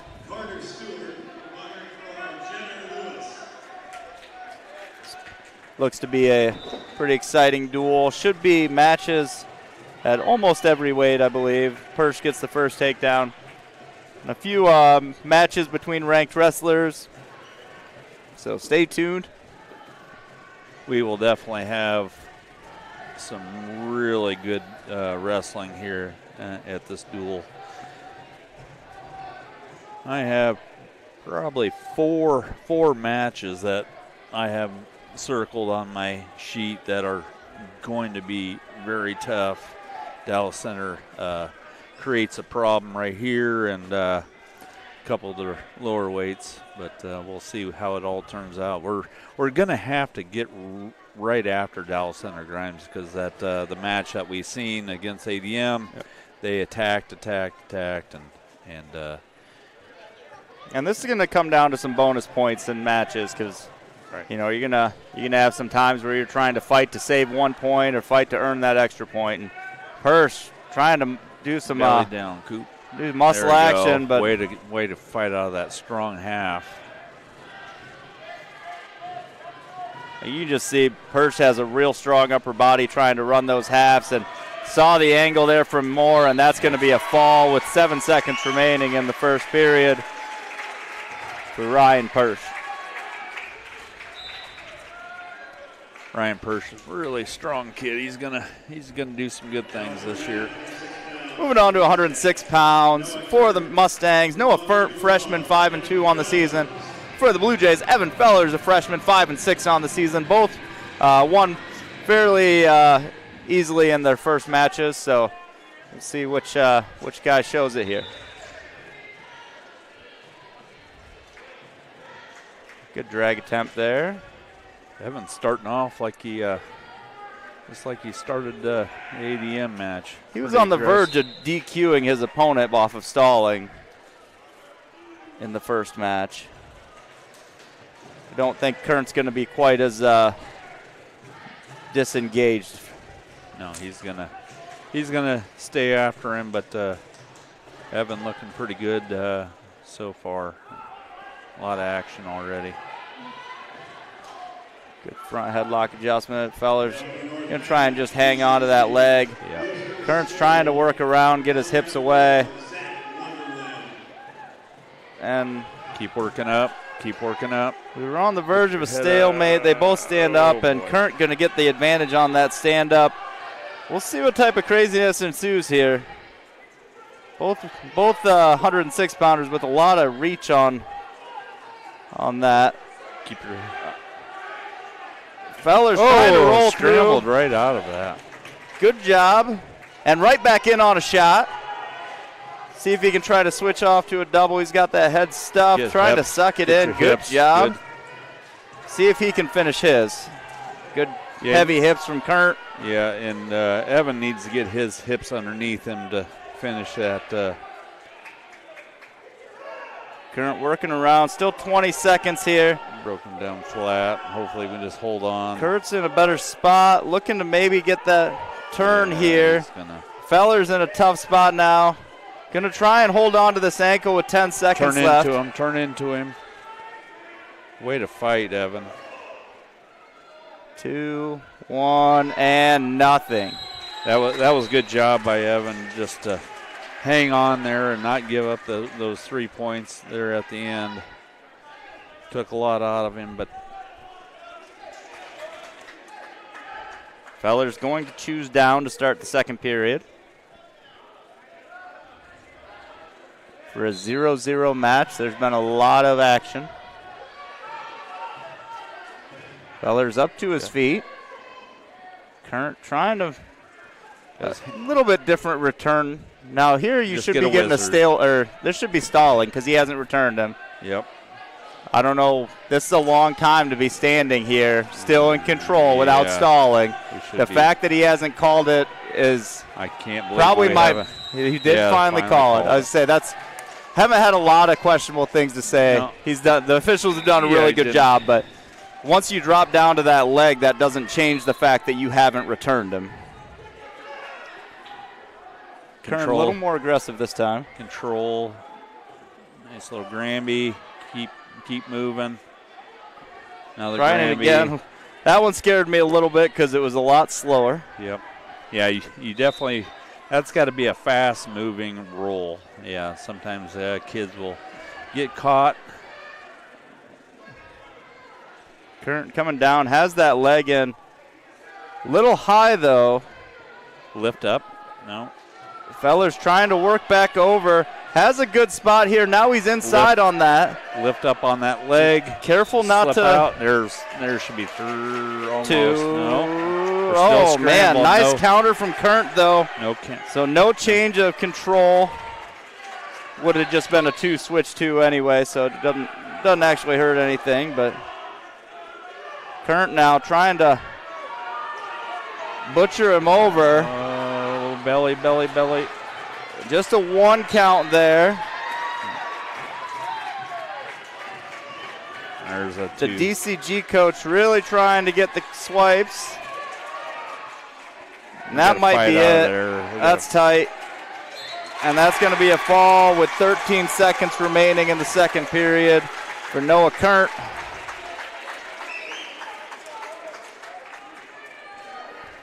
Yeah, Evan's going to want that one back. That's not.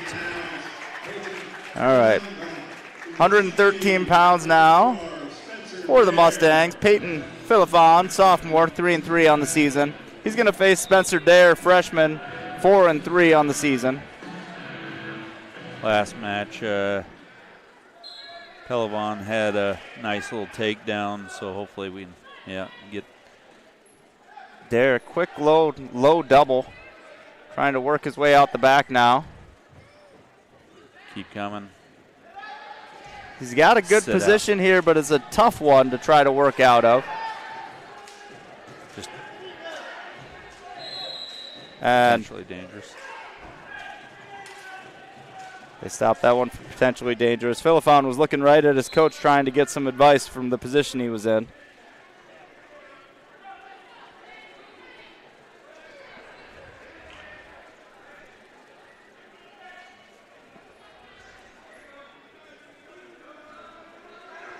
They're wrestling up a weight. Really probably truly a 106-pounder, but deep on Philippon gets the takedown.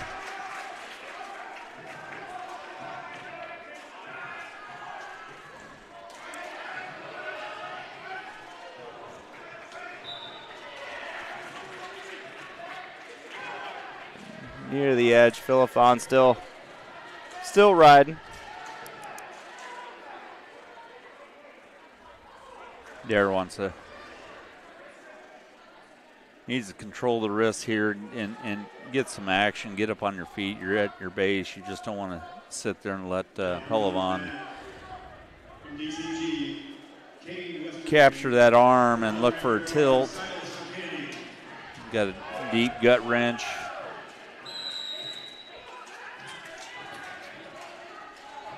Start back in the center.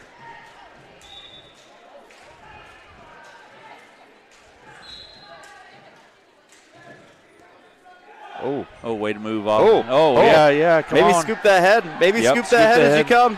Keep going. Oh, now he's getting too high. He had a good shot there to. Philippon still on top. 8 seconds remaining in the first period. And that's going to be the score after 1. They're going to get first choice. Dare's going to defer. Philippon's going to choose neutral.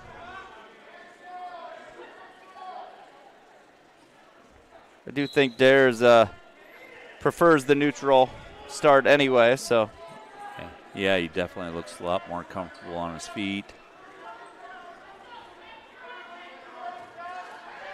Long shot. Long shot, yeah. That's right. Yeah. If you can back out and don't give Pelivan a chance to capture that head. Good drive in. Oh, nice what a shuck.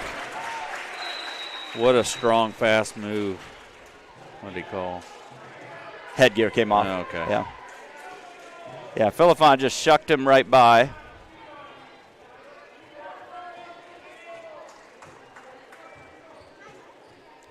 A good counter to an opponent that's wrestling aggressively.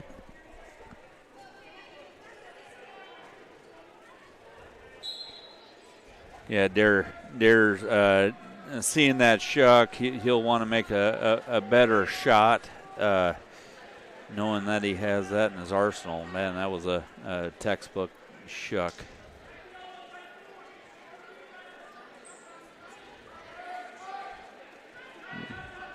Dare, good job working back up off your belly. And, oh, man, just a one count. It's clear Philippon has a muscle advantage here, being the heavier weight class. He was trying to roll through there, but Philippon had a tight gut wrench in there, and you're just not going to be able to sneak out. Oh, what kind of cradle is that? Spladle. Spladle, yeah. Oh, boy. So Peyton Philippon gets the fall. Not the start the Jays were looking for.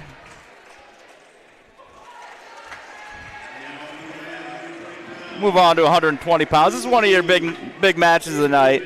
For the Mustang sophomore, Avery Van Zelderen, 4-2 on the season, ranked 10th at 120. Finished 7th at 106 last year. And for the Blue Jays, Kobe Pfizer, sophomore, state qualifier at 106, lost in the blood round. These two split last year in their two matchups. Pfizer in on a shot, trying to bring it up. Switching to a double, trying to cut back the other way, and that's going to be a three-point takedown, Kobe Pfizer. That was just a really good takedown, good setup. He was in there tight. Didn't give his opponent a chance to counter. I'm sure we'll see a few scrambles in this match. Good switch attempt. Pfizer lets him go to give up one. Up 3-1 now, right back on the attack. Counter action here, Van Zelderen.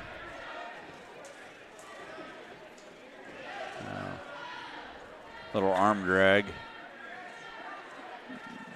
Trying to go front headlock here from Van Zelderen. Pfizer trying to come around behind. Right at the edge again. He's trying to suck him up for a throw.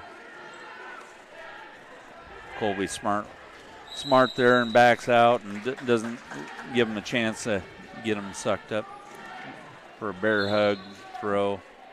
So Van Zelderen's ranked 10th at 120. Pfizer ranked 8th at 113. Not entirely determined if he's going to be dropping down or not. Maybe rumors of that. There is a 2-pound allowance after the holiday break. And nice arm change now. You no longer have to ever make scratch weight to get that 2-pound allowance. So once it hits, as long as it's part of your descent plan and meets your minimum weight, you can go down.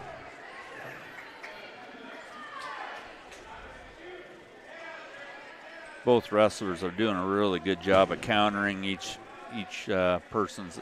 Oh, nice. Man.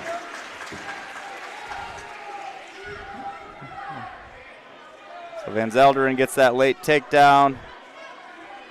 4-3 lead now for him. Pretty good ride on top. Going to make it tough for Pfizer to get out late.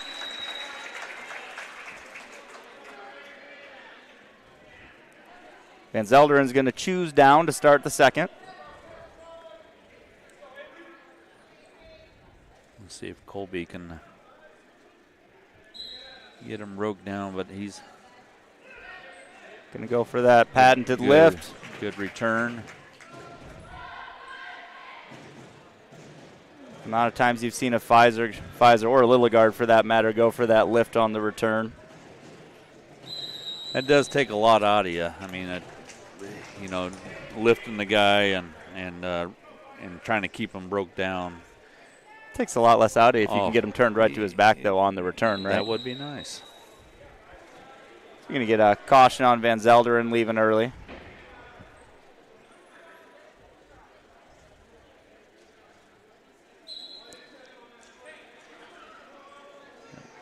Pfizer getting close to some back points, but nothing there. Gets the escape for Van Zelderen. Van Zelderen up 5-3 now.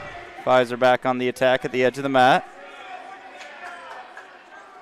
I feel this match is going to come down to one takedown.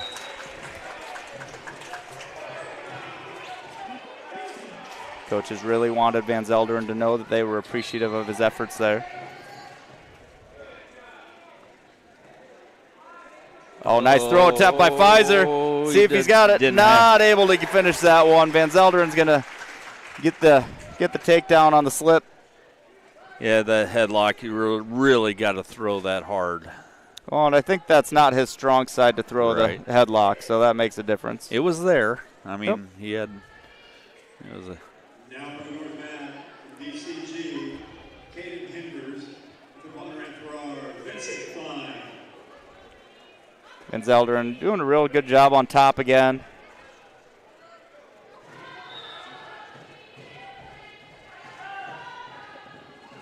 Crab ride, sucking back on it. We'll see.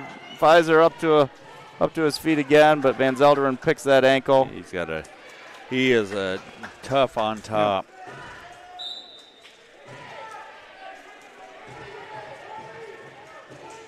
I'd have to go back and look who his two losses were to, but I don't imagine they were to average wrestlers. No.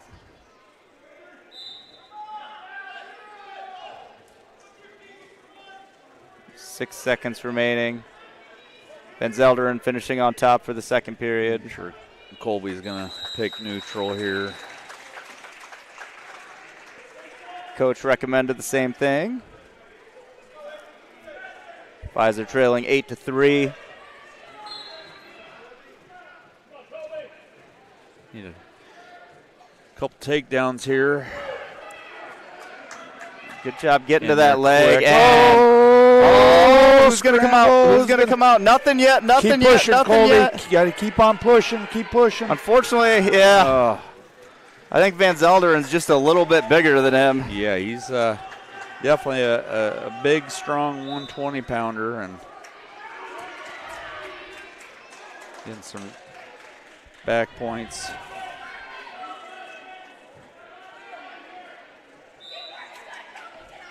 Pfizer gets that wrist slip through, but the 4-point near fall is going to move this thing to 15-3. Good follow on the top there by Van Zelderen. Potentially dangerous.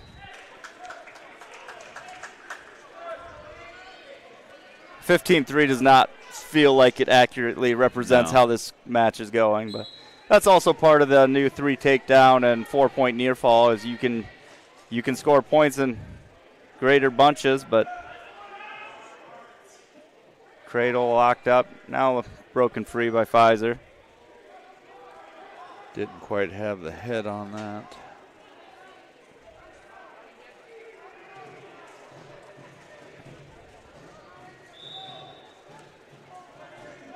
He's so tough on top. It makes it really difficult for and Colby just keeps working. Yeah, he just keeps on hammering away. And that's gonna end it. So Avery Van Zelderen's gonna finish with the tech fall here, 18-3.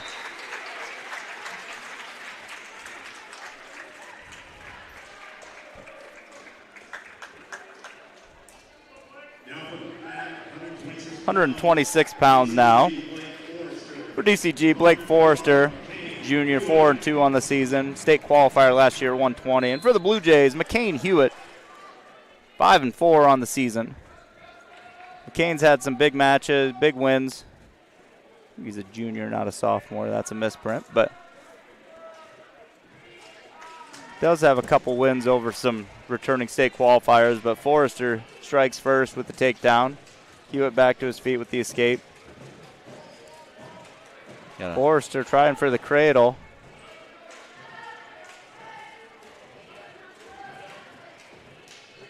Got that leg real high, going for the trip. Tree topping.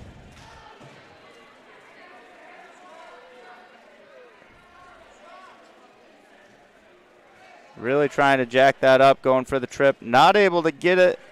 Way to fight. Whizzer in. Oh, nice. Hewitt's actually in advantage position now.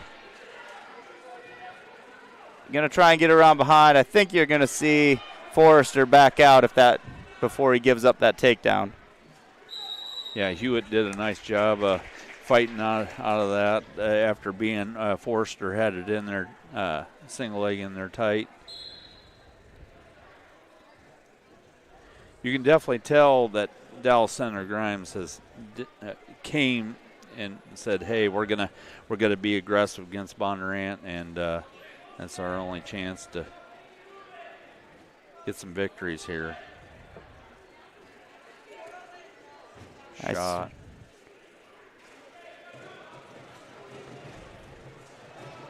Let's see if Hewitt can scramble out of this, maybe get a stalemate.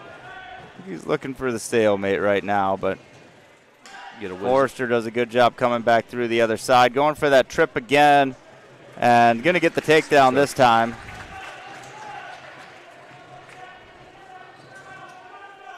Get a switch. Short time. Going to end the first period. Forrester up 6-1. Hewitt's going to choose bottom.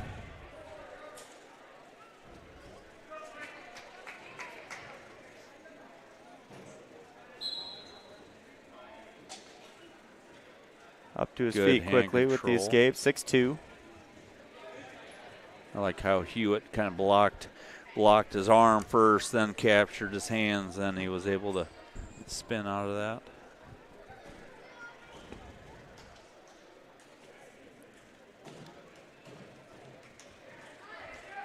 Inside shot there from Forrester. Hewitt trying to counter action on the edge of the mat.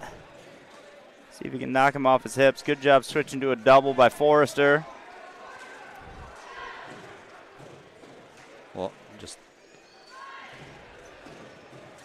looking for a stalemate as your better option here. Forrester's trying to get out the back door here. They're still moving, so I don't know if they'll call a stalemate. Forrester sneaks out the backside, gets the takedown. Going to give up that escape. Go 9-3 now.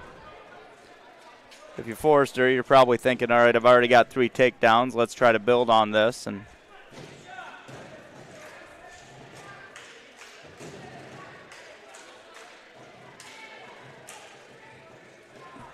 Hewitt trying to work inside. Inside ties. Forrester technically trying to work towards the middle of the mat now. I like how Hewitt's trying to change it up a little bit. I mean, he's been successful in that single leg several times here, and he's trying to take that away from him. 34 seconds remaining in the second period.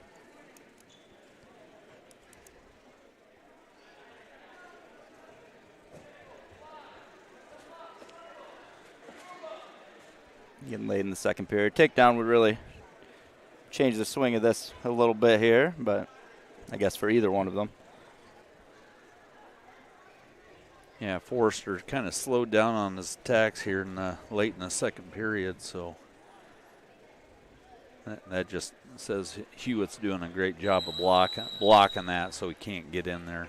Forrester choice. He's going to choose neutral. So 9-3 to start the third period. Forrester leading. Oh, yeah, you got to get that. Still in an okay spot here, but Forrester's done a good job of finishing from this already a couple times.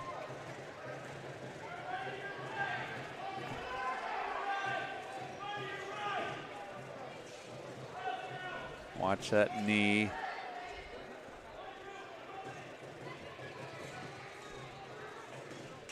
Forster comes around again, just really effective coming out the backside on that. Keep that wizard in. I'm going to get the stalemate. Okay, now we need Hewitt needs to get that lead leg back a little further, just making it just easy pickings for Forster to snatch that up. But Hewitt's doing a nice job of fighting it off.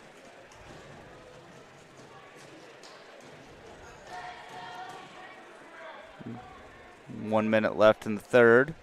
Yeah, so Forster looks like he's kind of content on his lead right now. Doesn't want to do anything crazy to get caught for a big throw. Hewitt still applying that pressure. Forster working back towards center just enough to stay in bounds. 34 seconds now. McCain has to pick this pace up a bit here.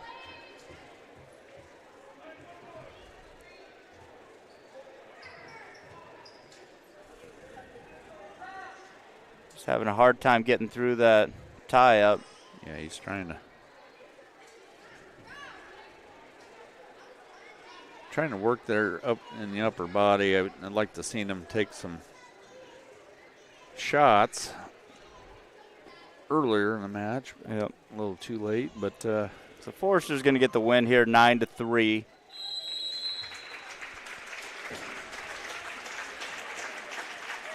Decision victory there.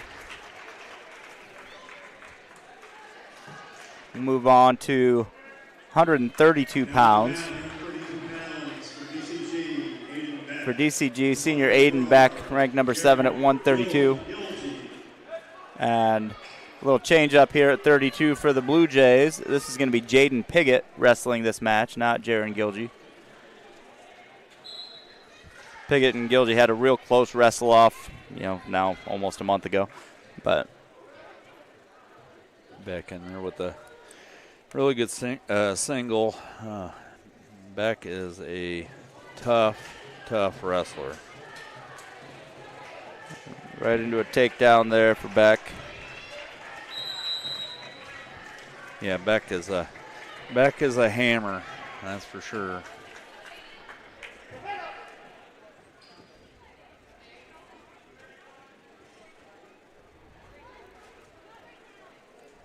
The 8th match of the duel.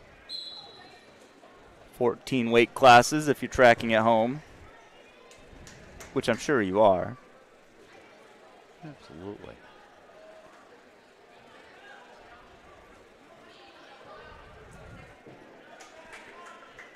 Piggott needs to get his head up off the mat. Trying to get some hand control, but yeah, you got to do hand control and keep your head off the mat at the same time.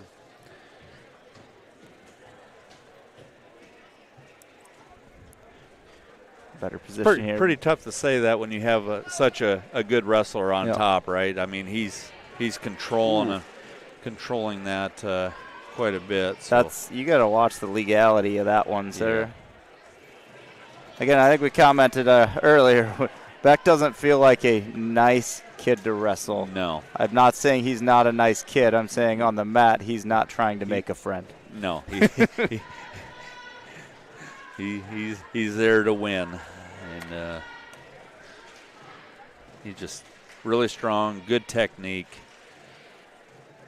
and Piggott's doing a really nice job of keeping this to 3-0 right now. So they're going to call Beck for stalling there for riding parallel.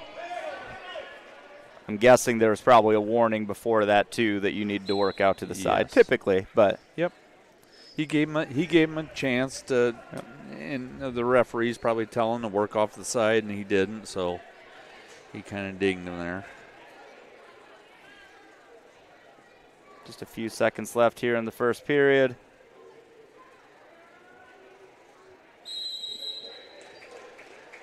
Yeah, Piggott did a nice job of putting that right foot out so he couldn't get, for his opponent to get the leverage to get that arm bar in and turn him over. Beck choose neutral to start the second. Piggott going on the attack now. Beck is pretty heavy on that head, isn't he? He's working that head. Piggott went for the counter to the shot, but Beck had a better counter to the counter. Can't triple stamp a double stamp, Lloyd. Beck gonna blast through that and get the takedown, 6-0. Out of bounds, 1 point escape there for Piggott. 6-1.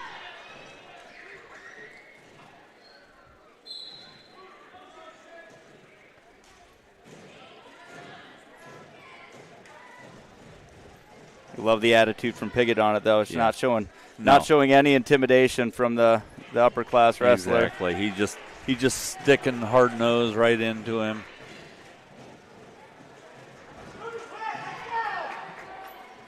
Nine to 2 now with the score. Wow. Oh, wow. That's just a fast, strong. Yeah.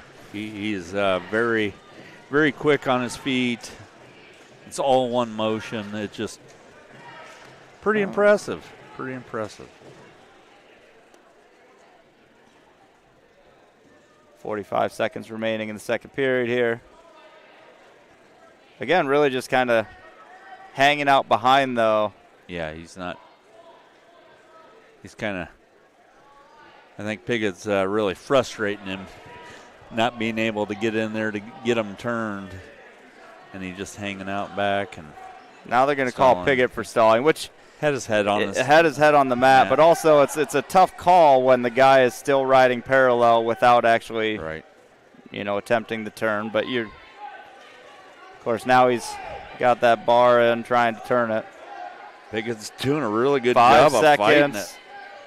2 seconds, and that's going to be nothing at the end. You know, for Piggott not to give up any back points at that situation, that's Beck's kind of looking at him like, how did you not turn on that? No kidding. He's like going, man, I'm so mad right now.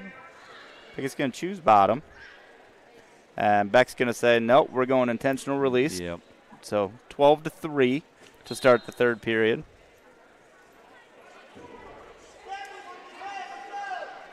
Piggott with the attempt on the shot, nice then switch a reshot. To the ankle on that.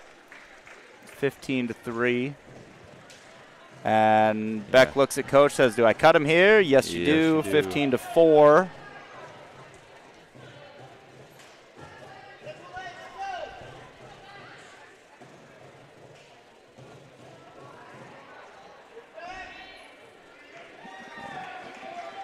$18-4, and I think Beck thought that was a tech fall already, and it is not. 18-5. Quick in.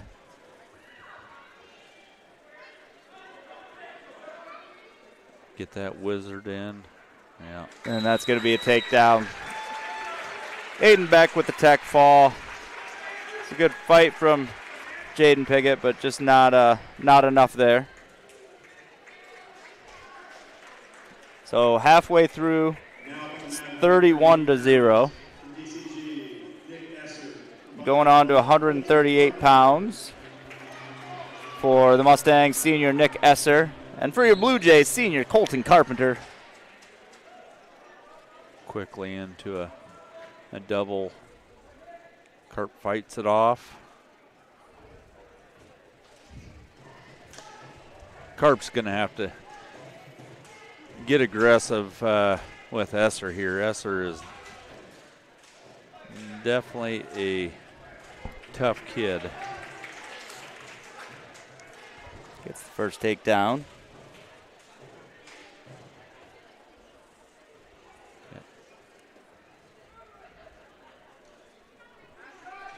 Shot attempt by Carp.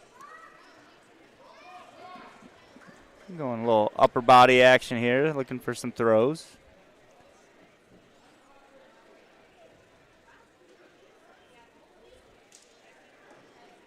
Dallas Center Grimes is just taking so many shots to ours. I mean, it's just unbelievable. Even when we do get a shot, they reshoot and they come. After that takedown escape, it's now 6-2. Esser's up. Both of them shot at the same time, and referee was checking Carp out, make sure they didn't get head-to-head there. I think Carp did, though. He's we got some blood time, but let's see if it's just blood time. Take this opportunity to thank our sponsor today. We'll see if we can do a better job of that this time than last time, because I really messed it up for Tyler Coe last time. But our stream sponsor is Tyler Coe, a family law and divorce attorney at Denton's Davis Brown Law Firm. Nope, I'm committed to Brett Davis Brown. Denton's Davis Brown Law Firm in Des Moines. He helps Central Iowa parents with divorce, child support, custody modification, spousal support, paternity, and more. Tyler's clients praise his transparency, accessible approach, and expertise in navigating high-conflict situations. Go ahead and give Tyler a call, and he can help you with any of those problems. Thank you for your support, Tyler.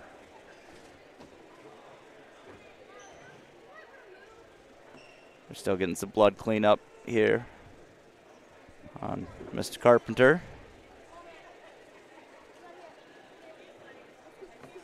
We finish up here tonight. We will have home wrestling on Saturday in the Ken Essling duels. So you can check that out. I believe that wrestling starts at 10. Be 3 duels, I believe, for the Bluejays. Marion, Des Moines Lincoln, and Clark of Osceola.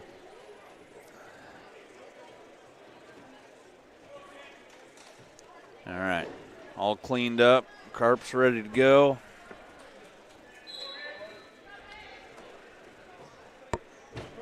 Good hand control. Escape 9-3 now. Right in, right away. Esser's going to get the takedown there, 12-3. They're so quick and strong. They don't, when they shoot, they're finishing. They don't stop. They just attack. Now Carp needs to just get more aggressive right here. I mean, it's not over. A lot of time. You just need to change what you're doing here.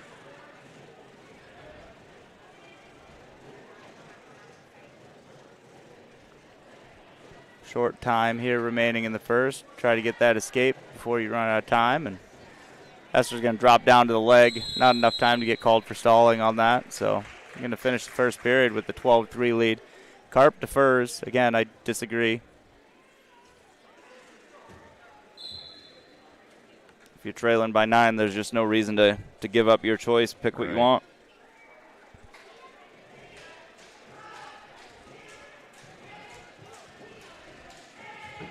Nice duck attempt. Neck wrench try here for Carpenter, but Esser is going to finish out on top.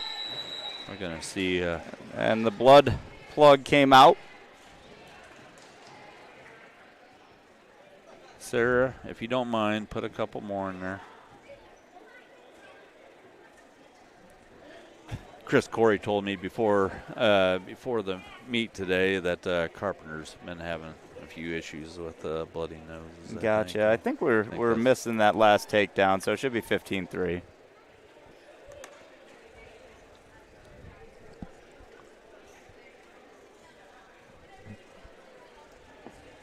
Also tomorrow night we will have Mega Night basketball here with Boone. Free admission for 7 through 12 students. Go ahead and get here. What else do you have to do on a Friday night anyway? Yeah, pack the gym. Come be a Blue Jay. First 50 students in the door, or 7 through 12 students in the door, get a Roll J shirt. Any student. High school student. No. High school student. Okay. We're giving away free stuff, Patrick. We're trying to give away everybody's stuff. Esser would take down, escape. 18-5 now. And the cotton ball falls out again. Carp's just going to pick it up, put it in himself. Sarah goes, no, you're fine. Get some super glue.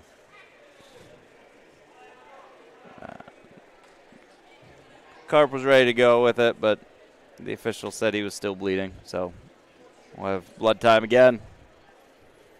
Everybody's favorite thing. Yep.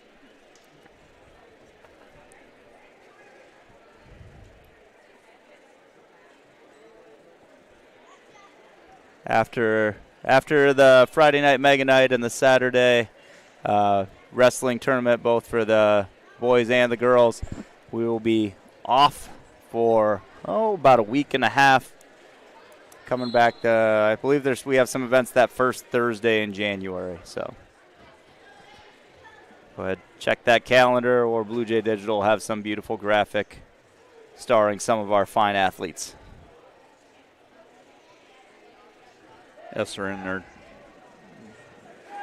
And that takedown is going to end it with a tech fall for Nick Esser.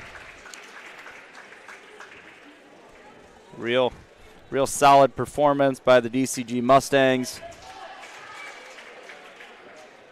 Moving on to 144 pounds for the Mustangs, sophomore Kellen Wagner.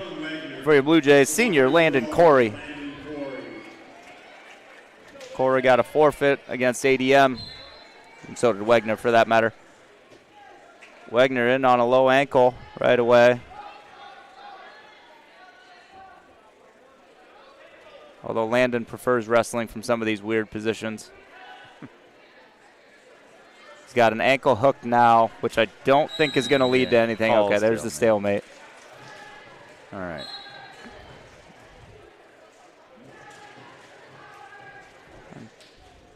Landon wants a big win for senior night. Just, I'm sure, for his mom.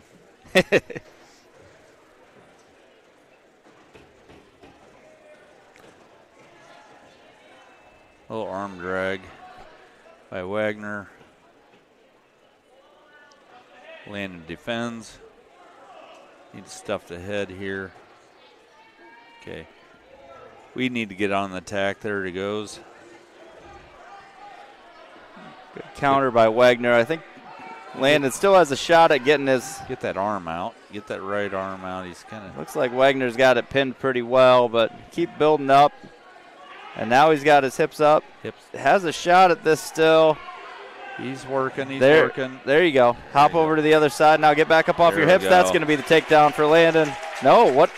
I disagree. There it is. Oh. I don't think anything changed between there, but 3-0 now. What do we know? There you go. Quick. All right. So they did award the escape at the edge, 3-1. Landon right off the whistle, diving in on that. Shoot again. I like to see our boys have a combo, right? Not just one shot, then back up. Shoot, shoot, shoot.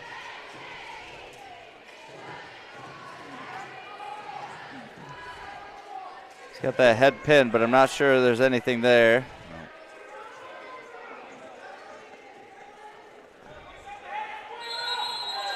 That's the end of the period off the trip.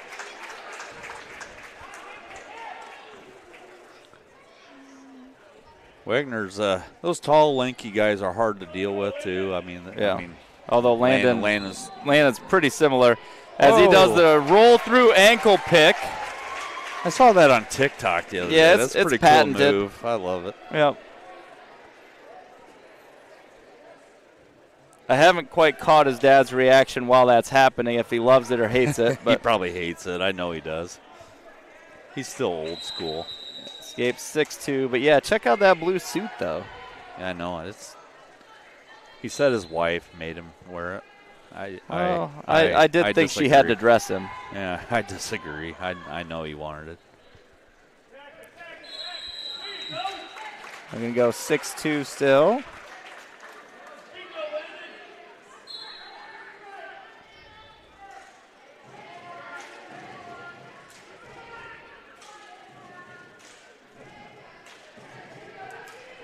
He just good position. 9-2, Landon with the lead.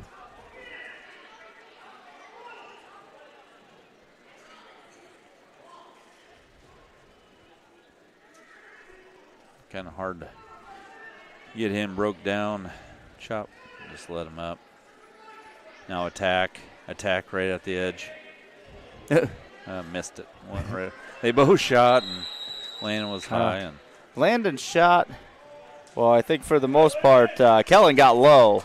Yeah, and the shot just went right over top. About Supermaned it all the way off to the cheerleaders. That's no way to pick up a cheerleader. No. 9-3. Landon Corey with the lead. Oh, see, Landon is keeping that lead foot.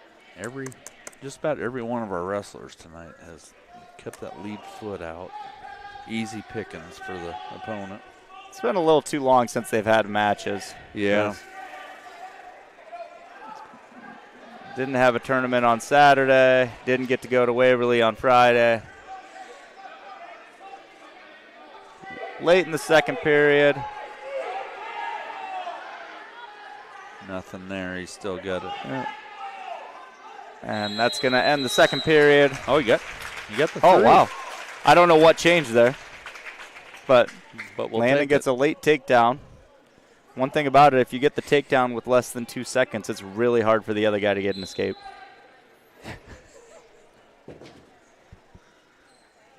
12-3 lead for Landon. Yeah, I like to see Landon keep the pressure, keep scoring points. Don't be satisfied with the 12-3. See how Landon just that worked out. And that's going to be a tech fall. No, not quite. No. It's only 15-3. Got ahead of myself.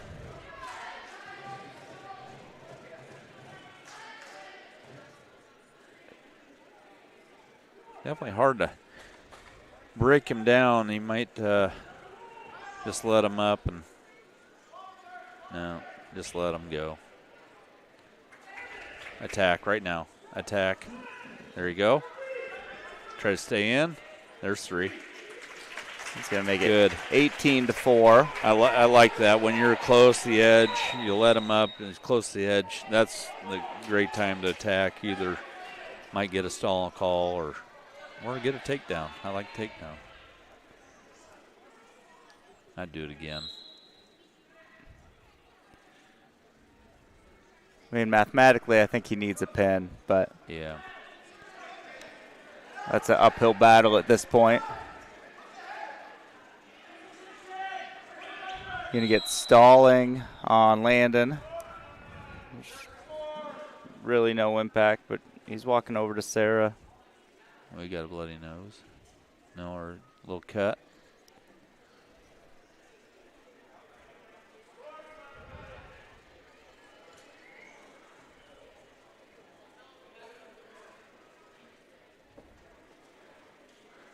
That was a quick.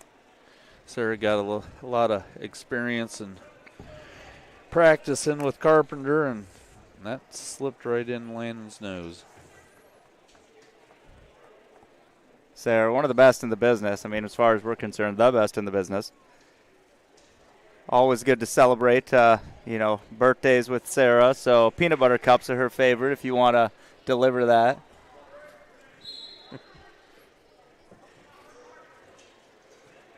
Yeah, got him broke down.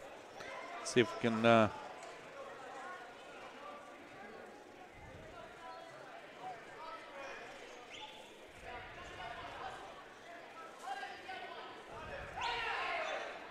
cut him. Now we need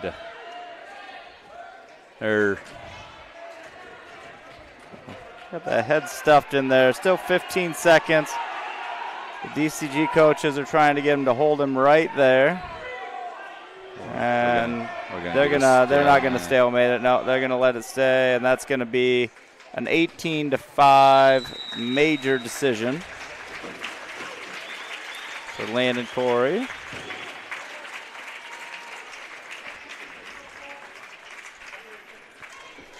Moving on to 150 pounds.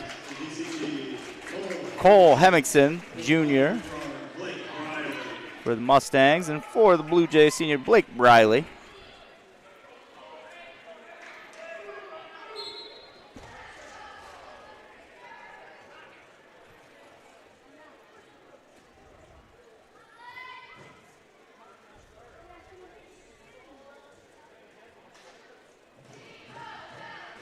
High action tie up here. Blake's not feeling comfortable there. Hemmingson's able to get that takedown on the throw by. Pulls him back in with the crossed wrist.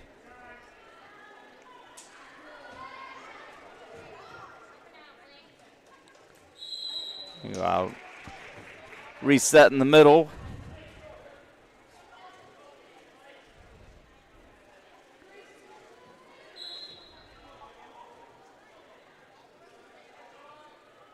Hemmingson putting a lot of pressure on that arm. Watch the angle, buddy. Okay, now work your way up. You got to clear that hand. For a moment that he thought he had it out.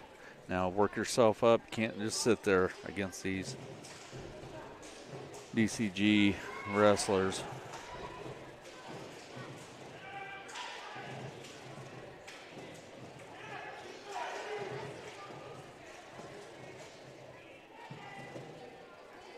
Got a 2-on-1. A lot of pressure there. Again, really riding more parallel, though, instead of working out to the side trying to turn it. There we go. Briley up to his feet. 25 seconds remaining here in the first period.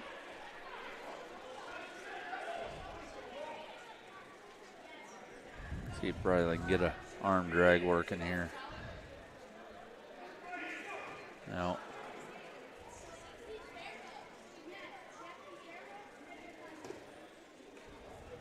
Oh, nice throw. Three some back point. Give us some back points. Yep. Nice throw, nice throw. And Blake's going to defer his choice. Cole's going to choose down. That was really nice. He felt that pressure, and you could tell right away he was going to commit to that throw, and no hesitation. He just whipped it and got him. I wish we had a little bit more time there at the edge of the mat. I think we.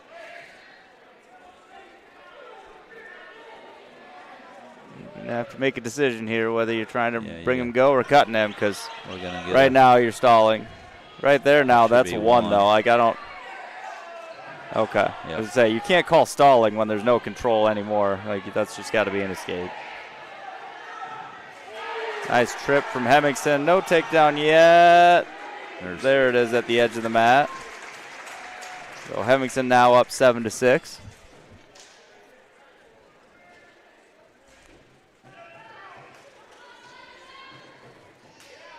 Quite a bit of action here. Nothing really happening, so he's just going to reset him at the middle anyway. Getting close to the edge.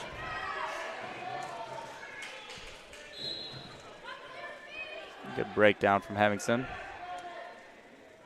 Just get your head off the mat.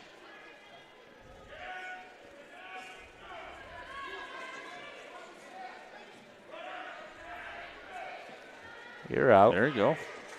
1 point escape, ties it up, 7-7.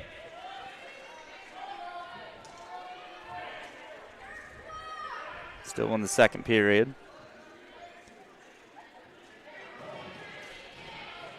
Reshot. Let's go.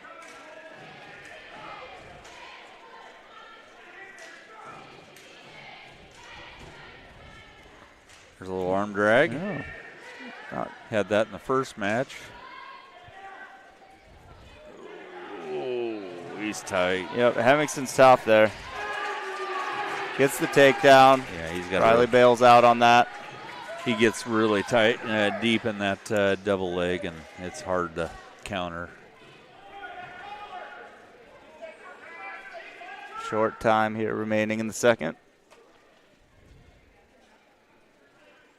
And we're going to go to the third period. It'll be Blake's choice. I'd go down, but he's going to put him neutral, I think. Yeah. Coach said neutral. Blake was maybe questioning that, thinking that you wanted to go down. I also kind of like the down because that way. I mean, we were getting out, right? Yeah. I mean, let's see if we can get. Maybe we can get a good arm drag in now.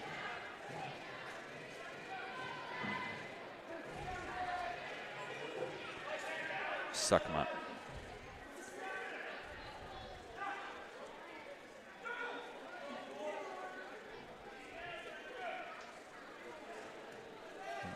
Can't shoot with your head down. We got away with one right there. Restart. Minute 20 remaining here in the third. Good even match here.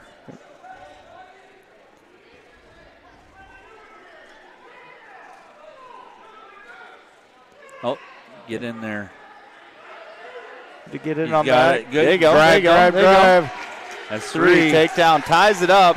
Look for a half. Look for a half. Hemmingson, though, really trying to counter. Yeah.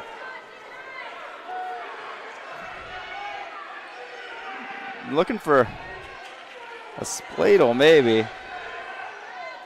Now, Blake coming out to a front headlock cradle.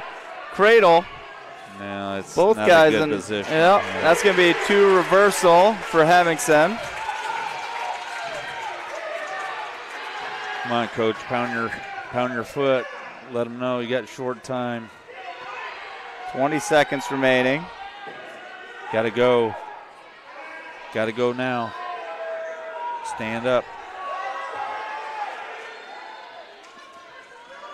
Good heavy ride there from Hemmingson. Yeah. You don't have any stalling or anything, so you can chill.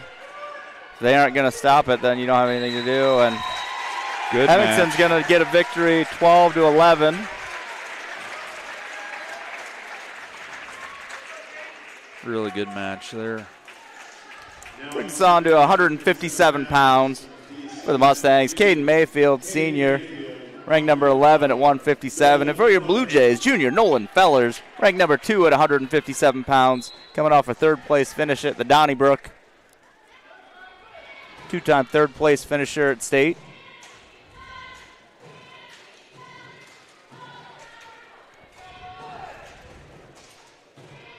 Both wrestlers already with a win tonight.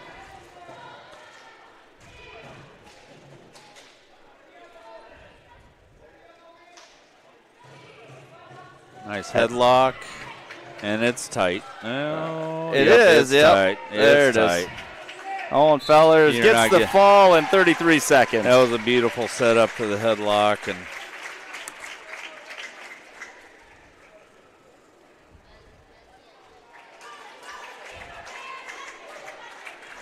that's kind of the, I don't know what just happened, Coach. Yeah. So, looks like the Mustangs are throwing out a different wrestler at 165. What do we got here?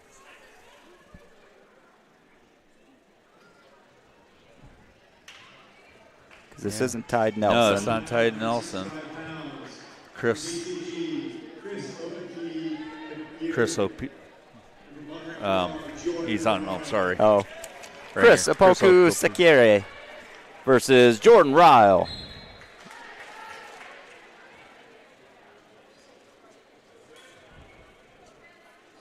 Wonder what happened to Nelson that day. The Mustangs have a ranked freshman that wrestled the first match at 165. He also could show up at 175 here in a minute if that was a decision they were making. But sometimes, too, you make choices at this point where it's like, all right, winning against ranked opponents versus a shot of losing against ranked opponents affects seeding at some point, and so you might be playing those games. Yeah. I'm hoping he's just not injured in any way. I didn't see anything in the first match that would give me reason to believe that, but probably just a little strategic. Yep. Ryle already with the takedown and escape. Poku went for the throw. Ryle with the good counter. Going to finish with takedown on that. No back points awarded. You might be able to do that against average guys, but not against Ryle. Ryle has just good sense, mat sense, and good balance.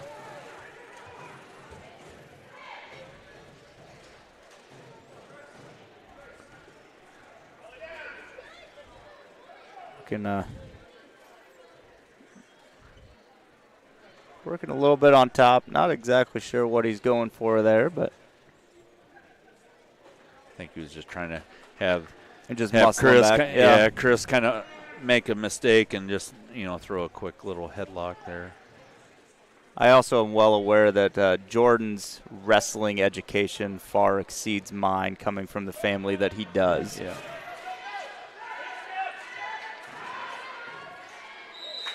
No near fall. End of the first period, 6-1, Jordan Ryle ahead. Jordan just goes quickly down below.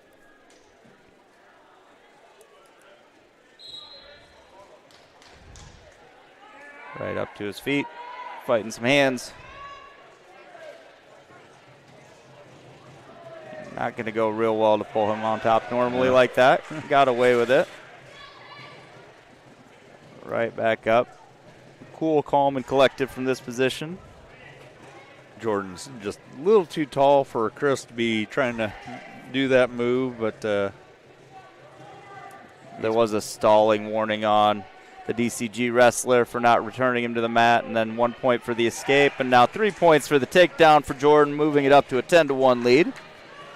Got a half Nelson, and he got it in there pretty deep. Probably going to reverse this, and holding for near fall, 1:14 left. Ryle looking for the pin. Just need to do a little adjustment. A lot of time left. A lot of time. Still a minute. There he goes. Trying to counter back the other way. Switch to half. And that's going to be the fall for Jordan Ryle here in the second period. Nice way to celebrate a senior night.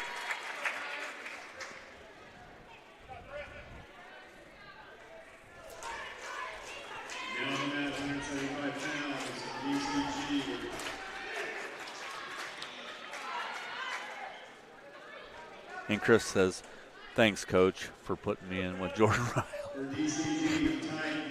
So they did bump up their 165 up to 175. Tied Nelson for the Mustangs, moving up to wrestle Talon Dove for the Blue Jays. Okay, Talon. This is where Talon needs to go, you know what? I hope I make you pay for it, right?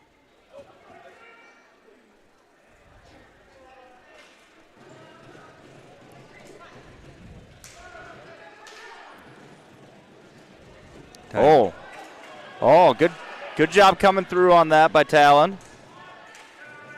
Now goes for his own throw and ends up in a tougher spot, but no points still. Good scramble, back to his feet. There you go, circle.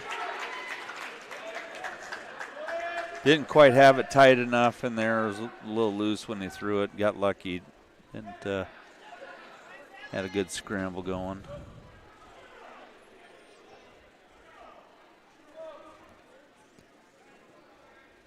Work back towards the middle here.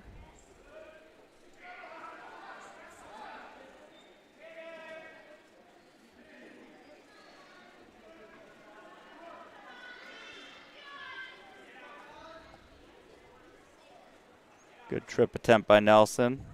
Still working hard on the edge by both wrestlers. They're going to stop that one. You can have your debate if you want on did that work because he blew the whistle, or was it going to work and he got bailed out by the whistle. It looked great. It looked great.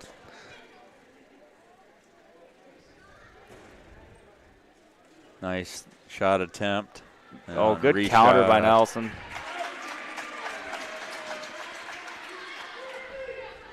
Just a kid who's clearly put in a lot of work on the mat.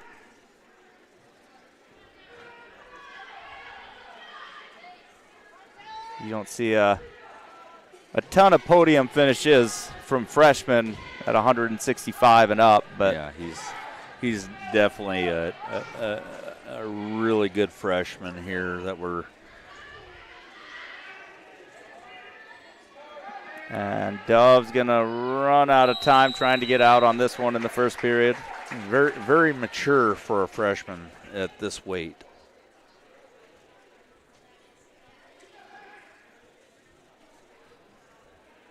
Nelson's going to choose down.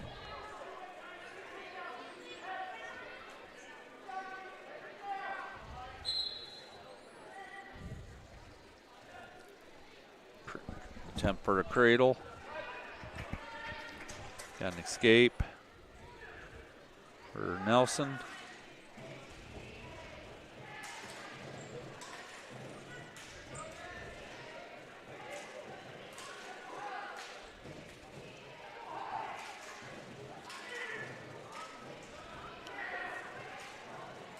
Near arm. Try to get a near arm far leg from Nelson. Good counter by Talon. I think Talon just, he definitely wants to see a big throw here. All right, now maybe drop that head in the hole and pick that knee. Ankle. Inside trip. No, we're going to try to do outside trip. And they're going to stalemate that tie up. Looks like we might have a little bit of an adjustment here at the 190-pound weight class for the Blue Jays based off who's warming up. Looks like we want to throw the senior in.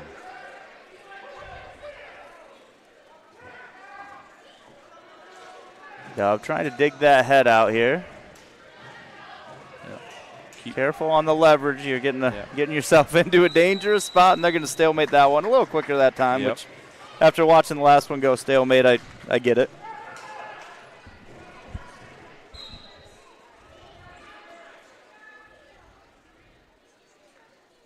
Get a good shot. Nelson anticipated that well, counters it, gets the 3 takedown, no near fall. 30 seconds remaining here in the second period.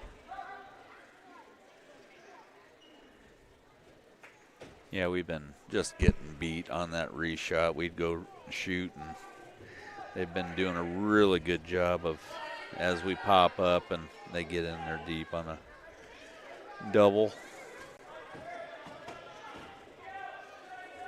5 seconds left in the second period. We'll head to the third. Talon will have his choice, trailing 7-0. And he's going to choose neutral. Probably something to be said for the quality of the way DCG has wrestled. We just didn't have it. We haven't chosen bottom very often today. No.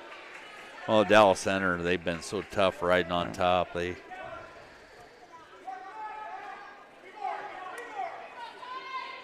12-0 lead now after that takedown and the 2-point near fall. Talon forced that throw. I think if he just gave it just a little bit, let him push into you, he would have.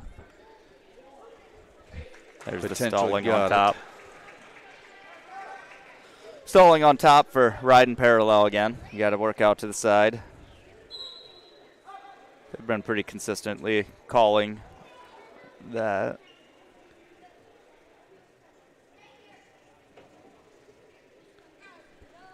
Trying to get worked up out of there, Talon, and maybe get one of those throws to work.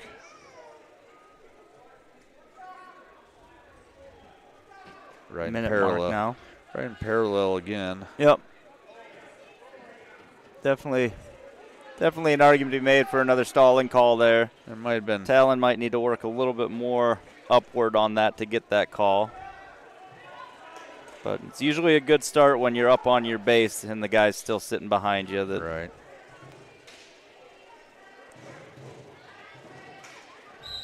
And they do give him a second stall call. That's going to be a point for Dove. And the coaches looked at their wrestler and said, that's fine. Yep. They can't stall you enough for this to go the other way. He's got to get out.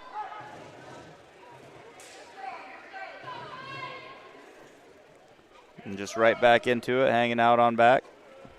Yeah, Talon needs to. He's got to get out before they get to this spot because strategically,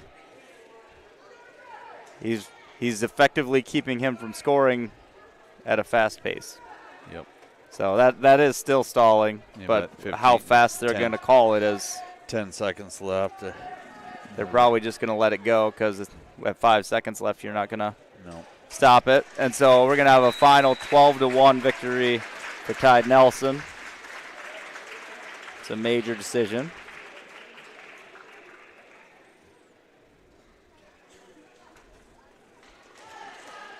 Moving the team score 43-16. Now at 190 pounds, junior Connor Stolpe. And for the Blue Jays, making his first appearance of the season, senior Brayton Gipple.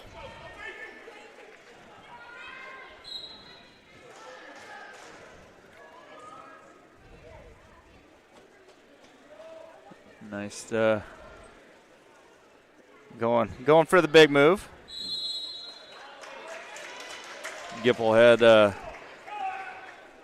banged up knee that kind of kept him from wrestling here. I appreciate Stolpe on that, though, just hustling back to the middle. Like, I'm waiting for you. I'm not tired. I'm good. What are you talking about?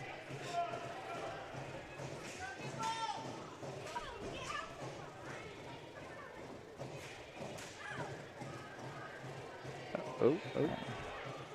Nice little scramble. Now, partially if I'm Gipple, I'm also looking for a big move because I don't know how much practice I've gotten in. Right.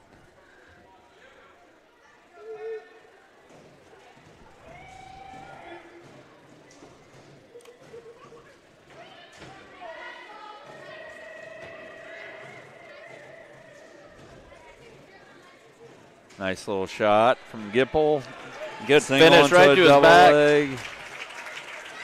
No, got bellied out enough. Good camera work here, though, from the Blue Jay Digital team. Really nice shot out of Gip. He finished strong. Now looking to cradle it up. Really driving it. Getting close. No. Not quite able to get there. Based out.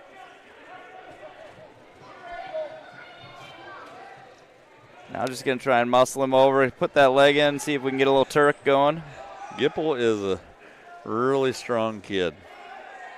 Farm strong, right? Yeah, farm strong. That's right. He's a hard worker. There you go. We're almost getting there. Yeah. He might not be getting back points, but it's not an enjoyable spot to be. He rolled through. Yeah. Gonna end it right here at the end of the first period. Gipple up 3-0. Gipple gets the first choice. Defer. Gipple does look a little bit tired here.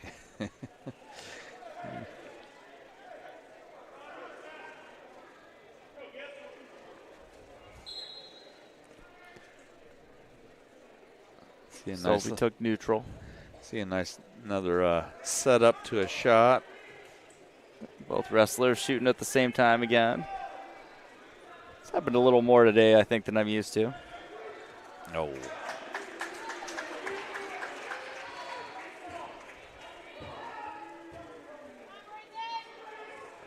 Ties it up 3-3.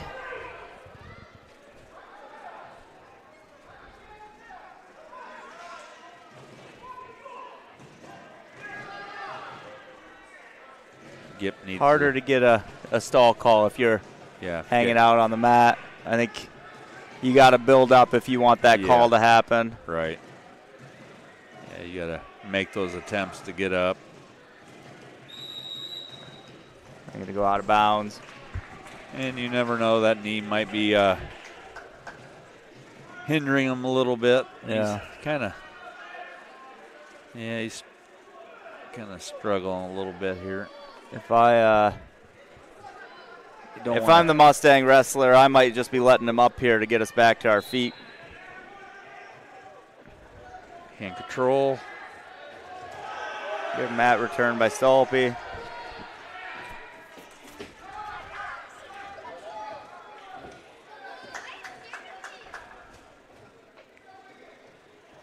There's no real great way to simulate match conditioning other than matches. Right. And they're going to get stalling on Gipple for not working up.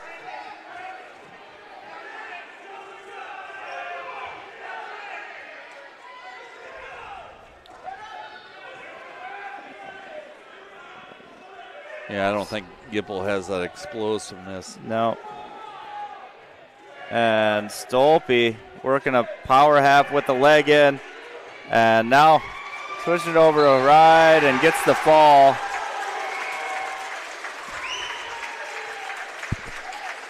Best of intentions, but probably not quite to that point. We just don't have very many home duels, so. Good job by Connor Stolpe taking advantage of his situation. Now we'll move on to 215 pounds. For the Mustangs, senior Clark Johnson, and for your Blue Jays, senior Andrew Hockett.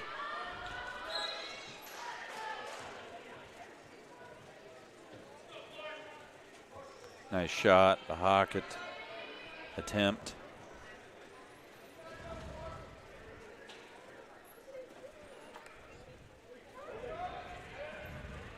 Got in on a high crotch and was able to finish.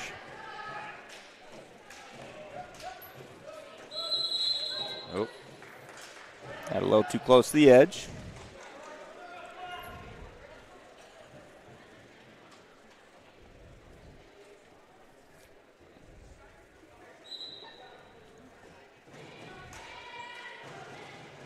Hockett going tight waist ankle now, trying to keep the opponent down. Look for a mat return. Nice mat return.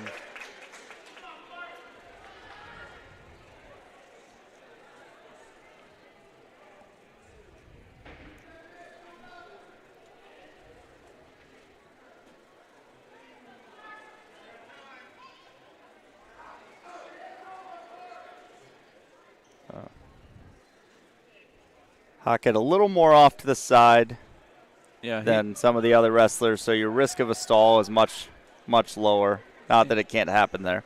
Yeah, he was working on the breakdown, trying to capture that arm. He's got that back ankle hook. Gets his opponent flattened out again. Got the arm bar. Going to try and run that over his shoulder. Keep going.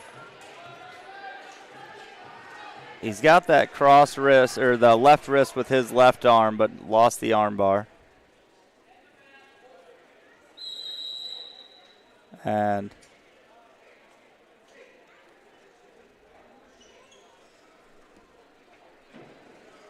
I think we just did something on the bench that drew the officials' attention. Get a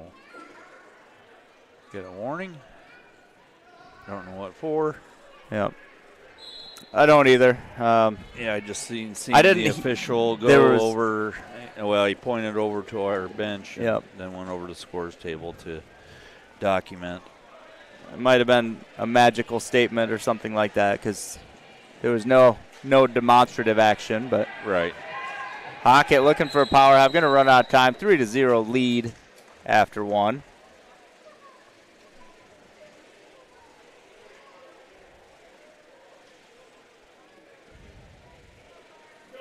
Based off the reaction of a couple of the wrestlers, I'm not sure that it wasn't on one of them, or they thought whatever happened was very funny. Yeah. Nobody was standing up. I mean, everybody was sitting down. And must have been a little chirp that he didn't appreciate. Maybe, I don't know. Hockett going to get another takedown.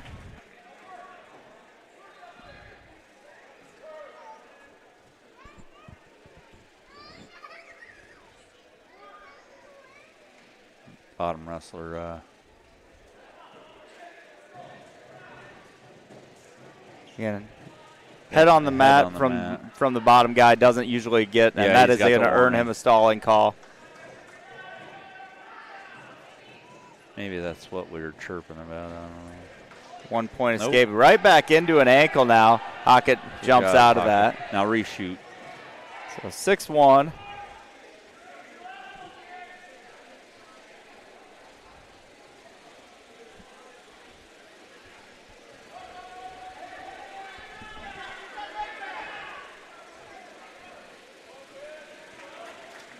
Another takedown there by Hockett, moving it up to 9-1.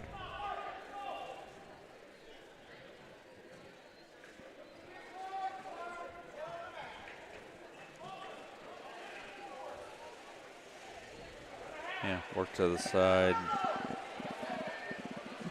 Yeah. Again, with the bottom wrestler's head on the mat, though, it's going to be hard to say that you're There we go. We're working. not working anything.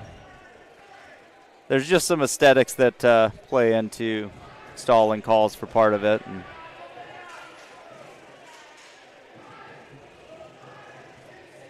10 seconds remaining here in the second period.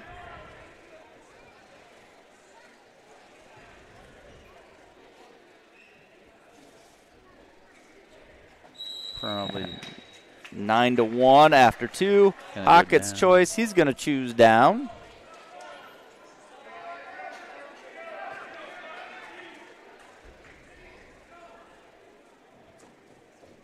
Yeah, caution. Dell center. Just want a little extra break. Yep.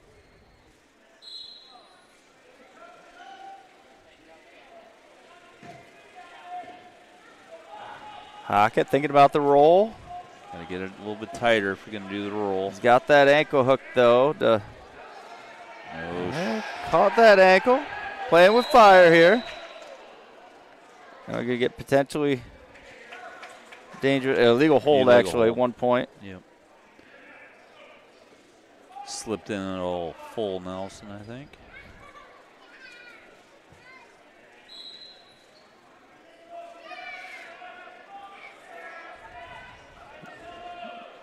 Johnson hooking that back ankle.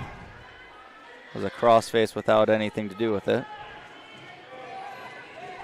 Hockett needs to get his head off the mat, then try to.